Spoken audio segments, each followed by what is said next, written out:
नमस्कार दोस्तों, कैसे हैं आप सब। I hope all is well. स्वागत है आपका हमारे चैनल पे Target. Welcome to Target JK exams. आज हम डिस्कस करेंगे जेके पीएससी का जो कोर्स चल रहा है उसमें this is the lecture number I think 6। Okay, आगे बढ़ने से पहले आपको बता दें कि जो भी लोग कोर्स को सब्सक्राइब करना चाहते हैं, जेके एस प्रीलिम्स का मेंस 2024 का कोर्स अवेलेबल है। JK S prelims 2023 specific GS plus CSAT available है, आप स्क्रीन पे देख रहे हैं। इसके अलावा सी सेट का कोर्स अलग से अवेलेबल है। अगर आप साइंस एंड टेक का स्पेसिफिक कोर्स लेना चाहते हैं वो भी है, इन्वायरमेंट का भी है। तो इस तरह से कोर्स अवेलेबल है ऐप पे। आज और भी कोर्स आ चुके हैं, जैसे JK S S B, JE mechanical, इस तरह से हमारे पास जेई सिविल्स के लिए, और इसी तरह से हमारे पास बाकी जो कोर्सेज़ हैं वो भी अवेलेबल हैं। Just like the science and technology का लेना चाहते हैं, मॉक टेस्ट अगर लेना चाहते हैं जेके एस के लिए, तो सब ये टेस्ट जो भी इन्फॉर्मेशन है ये ऐप डाउनलोड करनी है, टारगेट जेके एग्ज़ाम्स, वहाँ पे आपको मिल जाएगी। ठीक है, चलते हैं लेक्चर आज का स्टार्ट करते हैं। बायोटेक्नोलॉजी। बायोटेक्नोलॉजी तो बायोटेक्नोलॉजी में मेजरली हमने क्या चीज़ें पढ़नी है जो इंपॉर्टेंट रहती हैं एग्ज़ाम के लिए। This lecture will also be on the YouTube, so this is the information for those who have not enrolled for the full course। और इसमें हमारे पास ये है कि बायोटेक्नोलॉजी में ऑलरेडी लेक्चर नंबर 5 में आपका डिस्कस हो चुका है बायोटेक्नोलॉजी के बारे में, बेसिक्स। ठीक है, तो आज हम बेसिक भी पढ़ेंगे थोड़ा सा, लेकिन हम मेजरली हम एप्लीकेशन पे फोकस करेंगे कि एप्लीकेशन क्या होती हैं बायोटेक्नोलॉजी में। इसमें फर्स्ट ऑफ ऑल बायोटेक्नोलॉजी में आपने एक तो रिकम्बिनेंट डीएनए टेक्नोलॉजी है वो आपको पता होना चाहिए, और डीएनए टेक्नोलॉजी पढ़ने से पहले डीएनए का पता होना चाहिए। तो उसके लिए हमारे पास पहले बात ये है कि हमें सेल के बारे में, स्ट्रक्चर के बारे में पता हो। जब सेल के बारे में पता होगा, उसमें ही हमारे पास न्यूक्लियस है, उसी न्यूक्लियस में अंदर क्या होगा, हमारे पास क्रोमोजोम होगा, क्रोमोजोम में हमारे पास डीएनए होगा, उसी में हमारे पास जीन्स होंगे, उसी में जीन से हम क्या पढ़ेंगे, जीन से हम जीन थेरेपी पढ़ेंगे, जीन एडिटिंग पढ़ेंगे। ठीक है, और जीन थेरेपी जो है, जीन थेरेपी भी होती है वो पढ़ेंगे, क्योंकि वो एप्लीकेशन आ गई आपकी। जीन एडिटिंग टूल्स होते हैं जैसे CRISPR Cas9 that has already been asked in the UPSC, क्योंकि नोबेल प्राइज़ मिला था इस पर। तो यूपीएससी में कैस्पर कैस9 पूछा गया है। तो ये क्या है, ये हमारे पास जीन एडिटिंग टूल है। तो जीन पे जाने के लिए हमें सेल के बारे में सबसे पहले पता होना चाहिए, that is related to the biology. तो नाम ही बायोटेक्नोलॉजी है, तो टेक्नोलॉजी का यूज़ करके बायोलॉजिकली चाहे वो प्लांट्स हो एनिमल्स हो उनको यूज़ करना है। ठीक है, फॉर द डिज़ायर रिजल्ट के लिए। तो बेसिक डेफिनेशन पढ़ेंगे बायोटेक्नोलॉजी की, ऑलरेडी पढ़ भी चुके हैं लेक्चर नंबर 5 में, आप आगे भी पढ़ेंगे। लेकिन मेजरली आपका ये होना चाहिए कि जेकेएएस में, जैसे जेकेएएस में 2021 में क्वेश्चन आ चुका है डीएनए स्ट्रक्चर पे, डीएनए पे म्यूटेशन पे आ चुका है। तो आपको पता होना चाहिए म्यूटेशन कैसे होती है डीएनए में, वो आ चुका है 2022 में। अगर बात करें हम जेकेपीएससी में, जेकेएस मेंस में, तो वहाँ पे भी बायोटेक्नोलॉजी का अगर टॉपिक बोलेंगे डायरेक्टली, तो उसमें हमारे पास वैक्सीन के बारे में पूछा गया है। तो अल्टीमेटली न्यूज़ में थी वैक्सीन, बट जब तक आपको बेसिक नॉलेज RNA और डीएनए का नहीं है तो कहीं ना कहीं दिक्कत आ जाती है। तो बेसिक कंसेप्ट आपको पूरा पता होना चाहिए, तभी आप उसको रिलेट कर पाते हैं। ठीक है, मैंने बोला कि जीन के सबसे पहले सेल के बारे में पता होना चाहिए, सेल में अंदर क्या हुआ। For example this is a cell, for example क्या आगे सेल ही है, सेल का स्ट्रक्चर भी बता देता हूँ मैं आपको। ठीक है, तो अगला जो जस्ट फ्यू सेकेंड, जैसा स्ट्रक्चर आप देख रहे हैं, तो इसमें अगर आप देखेंगे तो ये सेल का, एनिमल और प्लांट सेल का बेसिक डिफरेंस है। अब UPSC has already asked this question कि majorly difference between the plant cell और एनिमल सेल। तो अब एग्जैक्टली कब आया है, 2019, 20, 21 कब आया है वो आपने देखना है ओल्ड पेपर में। बट एनिमल सेल और प्लांट सेल का बेसिक डिफरेंस क्या है वो आपको बताना चाहिए। और साथ में बायोटेक्नोलॉजी में हमारे लिए इंपॉर्टेंट बन जाता है न्यूक्लियस, क्योंकि हमने गेम जितनी भी खेलनी है वो हमने जेनेटिक्स, आपका ये जो कंपोनेंट है बायोटेक्नोलॉजी, एक तो इसमें बेसिक बायोलॉजी भी क्लियर होगी, साथ में आपका बायोलॉजी प्लस जेनेटिक्स भी क्लियर हो रही है साथ साथ में हमारे पास जो भी बायोटेक्नोलॉजी की एप्लीकेशन होंगी जो GS3 मेंस में भी है। ठीक है, क्योंकि वहाँ पे लिखा है आपका बायोटेक्नोलॉजी की एप्लीकेशन, तो वो भी कवर होगा इसमें। तो मेजरली हमारे पास आज का लेक्चर या फिर इसके आगे एक और लेक्चर हो सकता है जिसमें हम ये सारी चीज़ें कवर करने की कोशिश करेंगे। ये इसलिए इन्फॉर्मेशन दी जा रही है ताकि आप एटलीस्ट किस तरीके से चीज़ों को लें। और ये अगर यूपीएससी ने पूछा है मेजरली, तो दिस इज़ वेरी क्लियर कि जेकेपीएससी भी इस पर क्वेश्चन आ सकता है। बेसिक डिफरेंस एनिमल सेल और प्लांट सेल में आप ऑलरेडी पढ़ चुके हैं लेक्चर नंबर 5 में, बट मेजरली हमने जो फोकस करना, अब मैं जो फोकस करूँगा बायोटेक्नोलॉजी में हमने करना है, बायोटेक्नोलॉजी में हमने मेजरली फोकस करना है किस पे, मैंने पहले बताया न्यूक्लियस पे। ये न्यूक्लियस होता है सेल का, ठीक है, चाहे प्लांट्स एनिमल सेल ले, animal cell mean human beings का ले, किसी भी एनिमल का लेने, ठीक है। तो वो प्लांट सेल में हमारे पास भी सेम स्ट्रक्चर ही ऑलमोस्ट दिया है, लेकिन मेजरली डिफरेंस होता है प्लांट सेल में और एनिमल सेल में। फॉर एग्जांपल अगर प्लांट सेल का पहला डिफरेंस ही बताऊं मैं, तो प्लांट सेल में क्या होता है, फोटोसिंथेसिस होती है, फोटोसिंथेसिस होती है because they are the producer. और ये फोटोसिंथेसिस कहाँ होती है, ये होती है क्लोरोफिल में, क्लोरोप्लास्ट में। क्लोरोप्लास्ट में क्या होता है, ग्रीन पिगमेंट होता है जिसका नाम ग्रीन पिगमेंट जिसका नाम है क्लोरोफिल। क्लोरोफिल खुद किसका बना है, मैग्नेंस का, ठीक है, Mg का। तो ये बेसिक इन्फॉर्मेशन है कि भाई फोटोसिंथेसिस कहाँ हो रही है, प्लांट में हो रही है। Plants are the called as the producers, और वो कहाँ हो रही है, within the presence of sunlight. तो वो हो रही है क्लोरोप्लास्ट में। क्लोरोप्लास्ट में अंदर क्या है, ग्रीन पिगमेंट है जिसका नाम है क्लोरोफिल, जिसका नाम है क्लोरोफिल पिगमेंट है, ठीक है। और ये खुद किसका बना है, मैंगनीज का, ठीक है। तो इंपॉर्टेंट बन जाता है कि भाई आपको इतना इन्फॉर्मेशन इसके बारे में पता हो। और मेजर डिफरेंस मैंने बता दिया कि एनिमल्स फोटोसिंथेसिस नहीं करते, उसमें क्लोरोप्लास्ट नहीं होगा। दूसरी बात ये है कि एनिमल सेल में हमारे पास सेल वाल नहीं होती, यहाँ पे सेल वाल होती है। सेल वाल यहाँ नहीं, ये प्लांट सेल का स्ट्रक्चर है, ये एनिमल सेल का है। तो यहाँ पे हमारे पास सेल वाल है, यहाँ पे आपको सेल वाल नहीं दिखेगी, ठीक है। दूसरा हमारे पास सेल मेम्ब्रेन यहाँ पे है, सेल मेम्ब्रेन यहाँ पे भी है, सेल मेम्ब्रेन। तो दो डिफरेंस मैंने बता दिए, एक तो क्लोरोप्लास्ट का, दूसरा मैंने बता दिया सेल वाल का। ये मेजरली डिफरेंस है कि भाई ये सेल वाल सिर्फ और सिर्फ प्लांट सेल में होती है। क्लोरोप्लास्ट जो है वो हमारे पास किस में दिखता है, फोटोसिंथेसिस प्रोसेस के लिए प्लांट्स में दिखता है। और ये एग्जांपल आप एनिमल सेल में अगर साइनोबैक्टीरिया लोगे, साइनोबैक्टीरिया में भी कहने कि आपको वो प्रोसेस दिखेगा फोटोसिंथेसिस वाला, but that is the exception को छोड़ के मैं बता रहा हूँ। मेजर डिफरेंस जो है एनिमल और प्लांट सेल में यही है, ठीक है। बाकी आप देखिए राइजोसोम यहाँ पे भी हैं, राइजोसोम यहाँ पे भी हैं, ठीक है, राइजोसोम यहाँ पे भी हैं। अब एंडोप्लाज्मिक रेटिकुलम यहाँ पे भी है, यहाँ पे भी है प्लांट सेल और एनिमल सेल में। यहाँ पे मेजरली मैंने बोला न्यूक्लियस पे फोकस करना, ये न्यूक्लियस आ गया। अब न्यूक्लियस में देखो, न्यूक्लियर पोर है, न्यूक्लियोलस है, न्यूक्लियोप्लाज्म है, न्यूक्लियर इन्वल्प है, यहाँ पे भी न्यूक्लियर इन्वल्प है, यहाँ पे न्यूक्लियर पोर है, न्यूक्लियोलस, सेम चीज़ यहाँ पे भी आपको दिखती है, न्यूक्लियस में भी ये भी सेम है। अब अगर बात करें हम माइटोकॉन्ड्रिया, तो mitochondria is called as the powerhouse of the cell.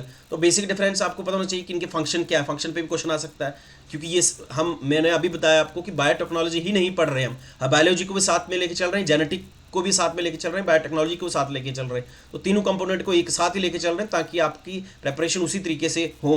Biology अलग से थोड़ी पढ़ाएंगे, cell biology, plant cell, animal cell थोड़ी पढ़ाएंगे, क्योंकि जब हम सीधा डीएनए और जीन में पढ़ेंगे तो मेजरली आप डिफरेंस यहाँ पढ़ रहे हैं तो वहाँ भी पता होना चाहिए। माइटोकॉन्ड्रिया का फंक्शन पता होना चाहिए, सब इनके जितने फंक्शन वो आपको, गोल्गी अपरेटस, साइटोप्लाज्म, ये जो आप देख रहे हैं दिस इज द माइटोकॉन्ड्रिया, यहाँ पे भी माइटोकॉन्ड्रिया है। तो दिस इज बेसिक इन्फॉर्मेशन, और इनके फंक्शन पता होने चाहिए आपको, जो ऑलरेडी आपने लेक्चर नंबर 5 में पढ़ लिए, फंक्शंस भी और आगे दिए भी गए हैं सब चीज़ें इसी PDF में। तो अभी हम गो थ्रू होते हैं आगे, मेजर अपने एप्लीकेशन पे जाते हैं जो हमारे पास बायोटेक्नोलॉजी की एप्लीकेशन है। फाइन, चलिए। तो नेक्स्ट हमारे पास है, ये आपने पढ़ लिया कि प्रोकैरियोटिक और यूकैरियोटिक सेल में मेजरली डिफरेंस क्या होता है, मेजर डिफरेंस क्या होता है प्रोकैरियोटिक और यूकैरियोटिक सेल में, तो आप ऑलरेडी देख चुके हैं, ठीक है। तो इसमें हमने मेजरली अगर बता दूँ, थोड़ी थोड़ी नज़र लगा ही देते हैं। प्रोकैरियोटिक सेल होता है जिसमें आपके पास न्यूक्लियर वेल डिफाइन नहीं है, वेल डिफाइंड न्यूक्लियस नहीं है, ठीक है। अगर ये for example this is the cell के अगर सेंटर में देखें तो यहाँ पे न्यूक्लियस होगा। अब न्यूक्लियस, ये जो न्यूक्लियस होगा, ये न्यूक्लियस, बाकी आप देखते हैं माइटोकॉन्ड्रिया होगा, कुछ एंडोप्लाज्मिक रेटिकुलम होंगे, साइटोप्लाज्म होंगे आगे पीछे, ठीक है। बट जो न्यूक्लियस है, अगर ये न्यूक्लियस अगर ट्रू न्यूक्लियस है तो उसको बोलेंगे यूकैरियोटिक मतलब ट्रू न्यूक्लियस, इसमें न्यूक्लियस अवेलेबल है, वेल डिफाइंड स्ट्रक्चर है इसका। यहाँ पे वेल डिफाइंड स्ट्रक्चर नहीं है तो इसीलिए इसको बोलते हैं प्रोकैरियोटिक सेल्स, ठीक है, मेजरली, ठीक है। तो नेक्स्ट हमारे पास आ गया मेजरली फंक्शन इसके क्या क्या हैं। प्रोकैरियोटिक सेल और यूकैरियोटिक सेल में आपने मेजरली देखना है कि भाई एक में न्यूक्लियस है वेल डिफाइंड और दूसरे में नहीं है। एनिमल सेल में अगर देखेंगे तो वह हमने ऑलरेडी देखा भाई कि एनिमल सेल में ये हमारे पास आ गया मेम्ब्रेन, ये आ गया साइटोप्लाज्म, ये आ गया हमारे पास एंडोप्लाज्मिक रेटिकुलम, ये आ गया न्यूक्लियस जो हम देख रहे हैं सेंटर में, ये राइबोसोम आ गए, ये हमारे पास सेंट्रियोल्स है। देखो इसमें आपने स्ट्रक्चर नहीं बनाना है अपनी किताब पे, अगर बनाना है तो ये सिंपल बना देना है ऐसे करके, और इसमें ऐसे ऐसे करके, क्योंकि आपको जीएस ना तो मेंस में ये डायग्राम बनानी है ना प्री में बनानी है। प्री में आपको एमसीक्यू आएंगे, मेंस में आपको एप्लीकेशन लिखनी है, वहाँ पे सिर्फ एप्लीकेशन पूछी गई है, तो डायग्राम कहीं बनानी ही नहीं है। हाँ, आल दो अगर आपका जोलॉजी सब्जेक्ट, बॉटनी सब्जेक्ट है ऑप्शनल, फिर आपको बनानी है, अदरवाइज आपको ये डायग्राम में बनाने की ज़रूरत नहीं है। सीधी फोटो स्टेट करिए जो डायग्राम अच्छी लग रही है, क्योंकि इसमें बहुत सारे पेजेस हैं, जो आपको अच्छी लग रही है, समझ आ रही है, वही डायग्राम आप बना सकते हैं या फिर लिख सकते हैं। ओके, लिखना आपने तो है, जो शॉर्टकट जो चीज़ आपने शॉर्ट नोट्स बनाने हैं, बट डायग्राम का इतनी सारी डायग्राम दी गई हैं इसी पीपीटी में, तो इसी पीपीटी में बहुत सारी डायग्राम तो बनाओगे तो आपका थोड़ा सा टाइम वेस्ट होगा, तो बेटर है कि आप फोटो स्टडी कर दें। ठीक है, यूक्रियोटिक में जैसे प्लांट्स, एनिमल्स, फंजाई, प्रोकैरियोट्स में बैक्टीरिया, प्रोकैरियोट्स कौन था, विद वेल डिफाइन, इसमें न्यूक्लियस नहीं होगा। अगर ये विद वेल डिफाइंड न्यूक्लियस नहीं है तो उसको बोलेंगे प्रोकैरियोट्स। ठीक है, प्रोकैरियोट्स। यूकैरियोट्स बोलेंगे हम जिसमें ट्रू न्यूक्लियस होता है। तो वो एग्जांपल दी गई है कि बैक्टीरिया जो है उसमें प्रोकैरियोट्स है, यूकैरियोट्स हो गया प्लांट्स, एनिमल और फंजाई। ठीक है, अगर हम आर एच विटाकर एक बंदा था जिन्होंने क्लासिफिकेशन ऑफ बायोलॉजिकल क्लासिफिकेशन दी है, उन्होंने बोला है कि भाई अगर हम पूरा डिवाइड करें धरती पे तो वहाँ पे हमें दिखते हैं मोनेरा, प्रोटिस्टा, फंजाई, एनिमल्स और प्लांट्स। ये 5 किंगडम बताए उन्होंने, 5 किंगडम क्लासिफिकेशन दी है। 5 किंगडम क्लासिफिकेशन किसने दी है, ये आर एच विटाकर ने दी है। तो आर एच विटाकर बोलते हैं कि हमारे पास मोनेरा है, प्रोटिस्टा है, फंजाई है, एनिमल्स है, प्लांट्स है।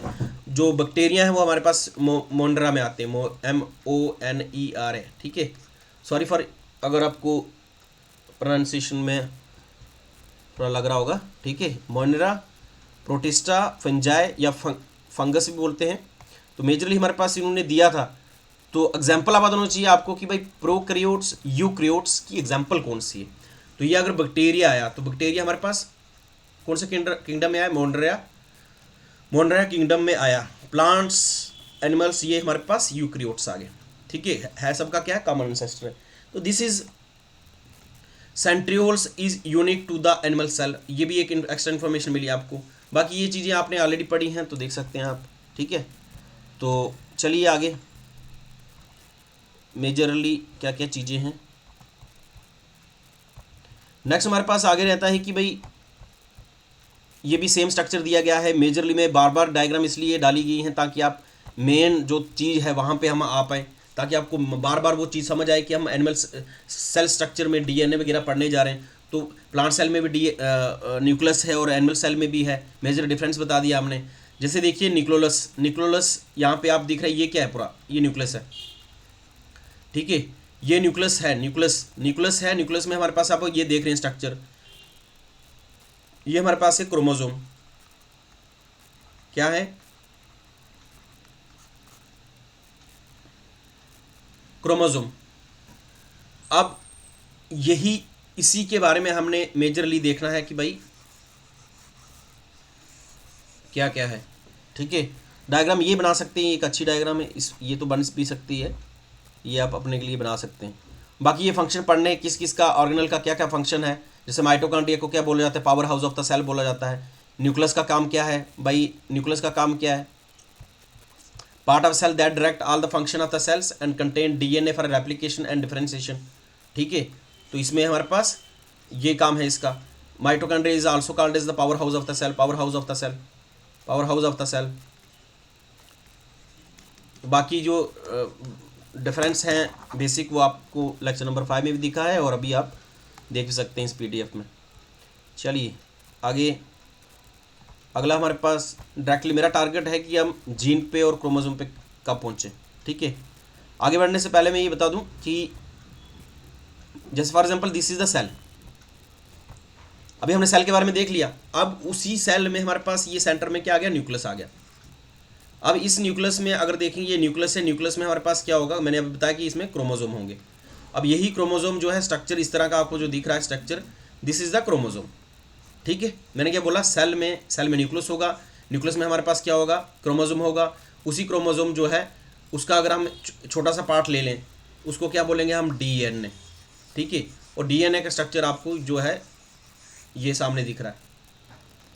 वैटसन, क्रिक एंड वैटसन ने डीएनए का स्ट्रक्चर दिया हुआ, क्रिक वैटसन ने स्ट्रक्चर दिया हुआ डीएनए का, तो वो भी आगे पढ़ेंगे हम, लेकिन आपको पता चाहिए डीएनए का स्ट्रक्चर किसने दिया है।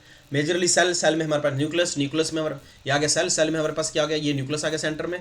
इसी में हमारे पास अगर देखें तो यहाँ पे बहुत सारे क्रोमोजोम हैं। ठीक है, ये क्रोमोजोम है। अब इसी में हमारे पास अगर ये इसी क्रोमोजोम का छोटा सा पार्ट लेंगे तो ये हमारे पास डीएनए बन जाएगा। डीएनए खुद किसी स्ट्रक्चर बना हुआ, पूरा डीएनए का स्ट्रक्चर पढ़ना है कि भाई ये जो आप देख रहे हैं ये क्या है, इसकी जो बैकबोन है ये किसकी बनी है। ठीक है, नाइट्रोजनियस बेस पढ़ेंगे हम, नाइट्रोजनियस बेसिस जो है, बेस जो है वो क्या कौन कौन से हैं, फास्फेट, शुगर, सब चीज़ें इसमें देखेंगे हम। फाइन, तो मेजरली आपको अभी तक ये उनके लिए बार बार बोल रहा हूँ जो साइंस बैकग्राउंड से नहीं है, जो आर्ट्स बैकग्राउंड से हैं। तो मेजरली आपने सीधा सोचना है भाई हमारी जो बॉडी बनी है ये सेल से बनी है, बहुत सारे मिलियन ट्रिलियन सेल से हमारी बॉडी बनी हुई है। अगर कोई भी सेल ले लें, ठीक है, तो माइक्रोस्कोपिक स्ट्रक्चर्स हैं ये। और अगर हम अपना बाल भी ले लें तो ये भी एक सेल है। ठीक है, अगर हम स्किन अपनी ले लें तो उसमें से छोटा अगर ले लें, उसमें हमें क्या दिखता है अंदर। अगर माइक्रोस्कोपिक साइंटिस्ट देखते हैं जब, तो वो क्या देखते हैं, तो वो देखेंगे कि भाई स्ट्रक्चर इस तरह से सेल का बनाया गया है। ठीक है, ये स्टडी की गई है ना साइंटिस्ट के द्वारा, तो उन्होंने ये चीज़ें दी हैं कि भाई यहाँ पे न्यूक्लियस है, न्यूक्लियस में हमारे पास क्रोमोजोम है और क्रोमोजोम में डीएनए। ठीक है, just wait for 1 minute, lecture को स्टार्ट करते हैं।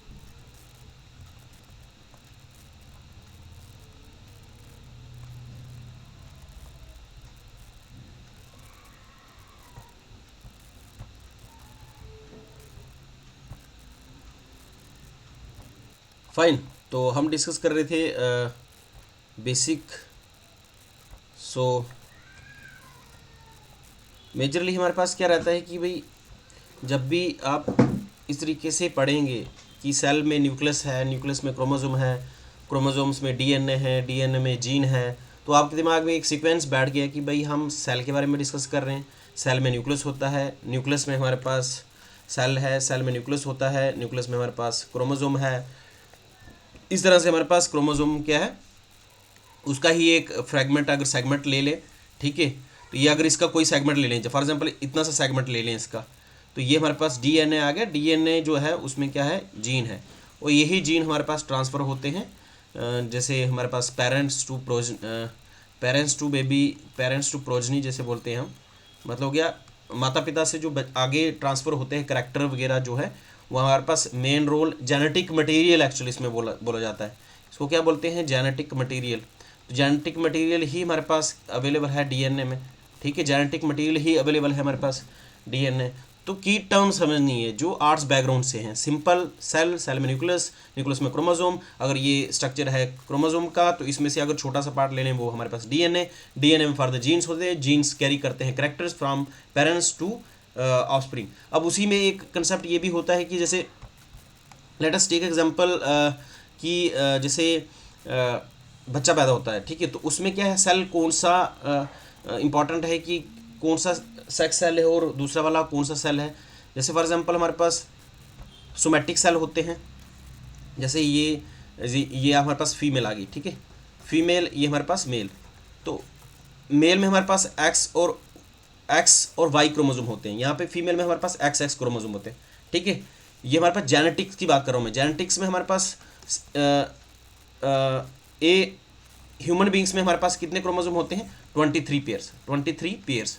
मतलब हो गया हमारे पास कितने क्रोमोसोम होंगे एक सेल में, एक सेल की बात कर रहा हूँ मैं, हमारे में ट्रिलियन के हिसाब से हमारी पूरी बॉडी में कितने सेल्स होते हैं। ठीक है, और होता क्या है, सेल से हमारे पास टिश्यू बनता है, टिश्यू से हमारे पास ऑर्गन बनते हैं, ऑर्गन से हमारे पास जैसे हमारे पास सेल है, बहुत सारे सेल मिलकर क्या बनेंगे, टिश्यू बनेंगे, उसी से हमारे पास ऑर्गन बनेगा। जैसे हमारा हाथ है, ये एक ऑर्गन है, आइज आ गए, स्किन आ गई, ये सारे क्या ऑर्गन है। तो कैसे बनेंगे, सेल होगा, सेल में डिवीजन होगी, सेल में डिवीजन होगी, वही न्यूक्लियस जो है, न्यूक्लियस में हमारे पास क्या हो गया, जेनेटिक मटेरियल है, वही हमारे पास डिवाइड हो गई, माइटोसिस होती है, एक मायोसिस होती है, मायोसिस। इसमें नहीं जाना आपने, माइटोसिस मायोसिस क्या होती है, this is the basically division of the cell है। तो वो प्रोसेस में इतना घुसना नहीं, वो हमारे पास रिक्वायरमेंट नहीं है जेके पीएससी के अकॉर्डिंग, वो हमारे पास नीट वगैरह में जब मेडिकल की तैयारी करते हैं तब इंपॉर्टेंट बन जाता है। मायोसिस क्या होता है, माइटोसिस। सिर्फ इतना याद रखना कि माइटोसिस एंड मायोसिस जो प्रोसेस है, this is the cell division के प्रोसेस है, कि सेल जो है डिवीजन हो रहा है वो कैसे हो रहा है। वो एक अगर टर्म आ गई कि माइटोसिस किसके रिलेटेड है, मियोसिस जो है किसके रिलेटेड है, तो आपको बताना चाहिए कि सेल डिवाइड जब भी होता है तो उसमें हमारे पास सेल डिवीजन है। अब यही सेल हमारे पास क्या बनेगा, टिश्यू बनेगा। जैसे हम इसमें नहीं पढ़ते हैं, अपना फिजिक्स में पढ़ते हैं या केमिस्ट्री में पढ़ते हैं, हमारे पास वहाँ पे भी हमारे पास क्या होता है, इलेक्ट्रॉन प्रोटॉन न्यूट्रॉन्स वगैरह होते हैं। तो उसमें हमारे पास सिंपल कंपाउंड आ गया सेल, हमारे पास कंपाउंड बहुत सारे अगर मिलेंगे, ठीक है, सॉरी सेल नहीं, पार्टिकल बहुत सारे पार्टिकल मिलेंगे तो हमारे पास कंपाउंड वगैरह इस तरह से बनता है। इसमें हमारे पास सेल बनेगा, सेल से हमारे पास टिश्यू आएंगे, टिश्यू से हमारे पास ऑर्गन बनेगा, ऑर्गन से हमारे पास पूरी बॉडी तैयार हो जाएगी। तो ये सारा प्रोसेस क्या है, किसका है, सेल की डिवीजन का ही है। तो मेन रोल हमारे पास किसका रहता है, तो कहीं ना कहीं हमारे पास यही जीन जो है ये काम आते हैं। और मैंने ये बोला कि एग्ज़ाम के लिए आपने याद करना है कि भाई हाँ 23 पेयर्स जो है हमारे पास, 23 पेयर्स क्रोमोजोम हमारी बॉडी में होते हैं। जैसे फॉर एग्जांपल 23 में हमारे पास 46 क्रोमोजोम, ठीक है, क्रोमोजोम हमारी ह्यूमन बींग्स की बॉडी में। तो अगर क्वेश्चन है कि ह्यूमन बींग्स मतलब हो गया होमोसेपियंस, ठीक है। तो होमोसेपियंस ह्यूमन बींग्स में कितने, तो 46 क्रोमोजोम होते हैं, 23 पेयर्स।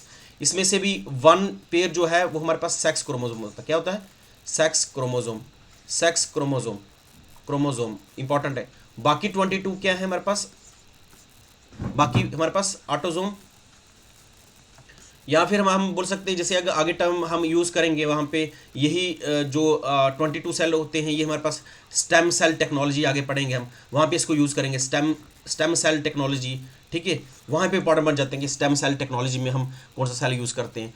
ऑटोजोमल जो है ये 22 वाले हैं। तो मतलब हो गया सेक्स क्रोमोजोम को छोड़ के बाकी वाले जितने क्रोमोजोम हैं पेयर्स में है, तो 1 पेयर हमारे पास होगा, वो हमारे पास सेक्स क्रोमोजोम होगा। सेक्स क्रोमोजोम मतलब हो गया एक्स होगा या फिर XY होगा, ठीक है। तो क्रोमोजोम हमारे पास होगा sex chromosome that will determine sex means male और फीमेल, ठीक है। तो it will determine sex mail है या फीमेल है। तो मेल के लिए हमारे पास मैंने बताया अभी, जैसे कि सिंपल याद करना है, 46 क्रोमोजोम 23 पेयर्स, एक पेयर उसमें से हमारे पास क्या है, एक पेयर हमारे पास सेक्स क्रोमोजोम का होता है, दूसरा हमारे पास बाकी जो 22 पेयर्स हैं इसमें वो हमारे पास ऑटोजोम होते हैं, ठीक है, ऑटोजोम होते हैं। और इसका यूज़ हम करते हैं किसमें, स्टेम सेल टेक्नोलॉजी में। तो आगे हम पढ़ेंगे स्टेम सेल टेक्नोलॉजी, तो उसमें आपको ये पता होना चाहिए कि भाई हम किस सेल का यूज़ कर रहे हैं, ठीक है। जैसे फॉर एग्जांपल ऑटोजोम या फिर ये स्टेम सेल वाले हमारे पास, जैसे किसी सेल से हमारे पास आंख बन रही है, किसी से कान बन रहा है, किसी में नाक बन रहा है, किसी में हाथ बन रहे हैं, किसी में किडनी बन रही है, किसी में कुछ और बन रहा है, किसी में टांग बन रही है। तो सारे ये कौन से सेल हैं, ये विदाउट सेक्स सेल है, ठीक है। तो सेक्स क्रोमोजोम जो है हमारे पास मेनली हमारे पास ये जेनेटिक मटीरियल को मेनली हम जेनेटिक्स, तो जेनेटिक मटीरियल को ये क्या कर रहे हैं, ट्रांसफर कर रहे हैं from parents to their progeny मतलब हो गया चाइल्ड, बच्चे को, ठीक है। तो हमें mainly sex chromosome plus autosome दोनों का पता होना चाहिए। बेसिकली दिस इज बेसिक जो आर्ट्स बैकग्राउंड मैं लेके चल रहा हूँ, आर्ट्स बैकग्राउंड को, क्योंकि साइंस वालों को इतनी दिक्कत नहीं आएगी, बट आर्ट्स वाले भी इसको ईजिली ले सकें, ठीक है। तो उसके लिए मुझे थोड़ा सा मतलब डीप जाना पड़ रहा है इसमें पढ़ाने के लिए। तो चलिए आगे हम इसमें मेनली हमने देखा, जैसे फॉर एग्जांपल अगर जॉर्ज मेंडल को बोला जाता है हमारे पास फादर ऑफ जेनेटिक्स। कुछ पॉइंट अगर मैं बोल रहा हूँ अगर नहीं लिखे हैं इसमें, अब लिख सकते हैं इसमें। फादर ऑफ जेनेटिक्स किसको बोला जाता है, जॉर्ज मेंडल को। अब अगर हम इनका जॉर्ज मेंडल को बोलें अगर हम सेक्स क्रोमोजोम की बात करें, हम सेक्स क्रोमोजोम मैंने बोला कि हमारे बॉडी में एक सेल में हमारी बॉडी में मैंने बोला हमारे पास ट्रिलियन के हिसाब से बॉडी में सेल बनाए। मैंने बताया कि सेल होगा, फिर टिश्यू बनेगा, टिश्यू होगा तो ऑर्गन बनेगा, हम बोलते हैं स्किन, स्किन हमारी बॉडी में जो स्किन है it is the largest organ. तो कैसे बनी? बहुत सारे सेल की बनी हुई है। सेल से टिश्यू, टिश्यू से ऑर्गन, ऑर्गन से हमारे पास पूरी बॉडी आ गई, ठीक है। तो ऑर्गन, ये इंपॉर्टेंट है कि भाई एक सेल की बात करें हम, एक सेल में हमारे पास क्या क्या चीज़ें होती हैं। अब यही एक सेल की अगर बात करें, इसमें हमने 23 पेयर बोला।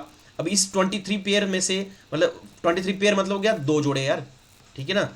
तो मतलब हो गया कि 22 पेयर्स जो होंगे वो हमारे पास ऑटोसोमल होंगे। एक ही पेयर होगा जो हमारे पास सेक्स क्रोमोसोम होगा, उसमें भी एक्स होगा या एक्स वाई होगा। अगर एक्स वाई क्रोमोसोम हुआ तो वो हमारे पास क्या है? मेल है। अगर एक्स क्रोमोसोम होगा तो वो फीमेल है, ठीक है। तो ये मेनली आपको पता होना चाहिए कि एक्स होगा तो फीमेल, एक्स वाई होगा तो मेल। क्योंकि ये जब हम बायोटेक्नोलॉजी में एप्लीकेशन पढ़ेंगे, हेमोफीलिया पढ़ेंगे हम, हेमोफीलिया, ठीक है। तो वहाँ पे ये काम आएगा हेमोफीलिया में कि कैरियर कौन सा, अगर मेल है कैरियर या फीमेल है तो बनेगा क्या आगे। तो वो वहाँ पे डिजीज़ जो है हेमोफीलिया में, वहाँ पे कहीं ना कहीं इसका जिक्र होगा। तो मेनली हमारे पास जेनेटिक्स में आपने इतना सा तो पता होना चाहिए आपको, ठीक है। तो अभी हम आगे चलते हैं। मेनली जो हमारे पास जीन और क्रोमोसोम, यही चलना है आज, जीन एडिटिंग वगैरह वगैरह। तो चलिए, हाँ, जैसे ये है हमारे पास सोमैटिक सेल, सोमैटिक सेल जिसको मैं ऑटोसोमल बोल रहा था, उसको ये समझिए कि वो है क्या है? Somatic cell. क्योंकि हमें सोमैटिक सेल से हमें स्टेम सेल पढ़ना है, तो स्टेम सेल टेक्नोलॉजी में हमारे पास ये काम आने वाले हैं। तो इंपॉर्टेंट है कि हम इसको ध्यान में रखें। जर्म लाइन सेल्स कौन से हो गए? जर्म सेल्स हो गए, जैसे this is the ovum from female, ठीक है। और ये आ गया sperm from the male. Male reproductive system से हमारे पास स्पर्म आ गया, ओवम आ गया फीमेल से, फाइन।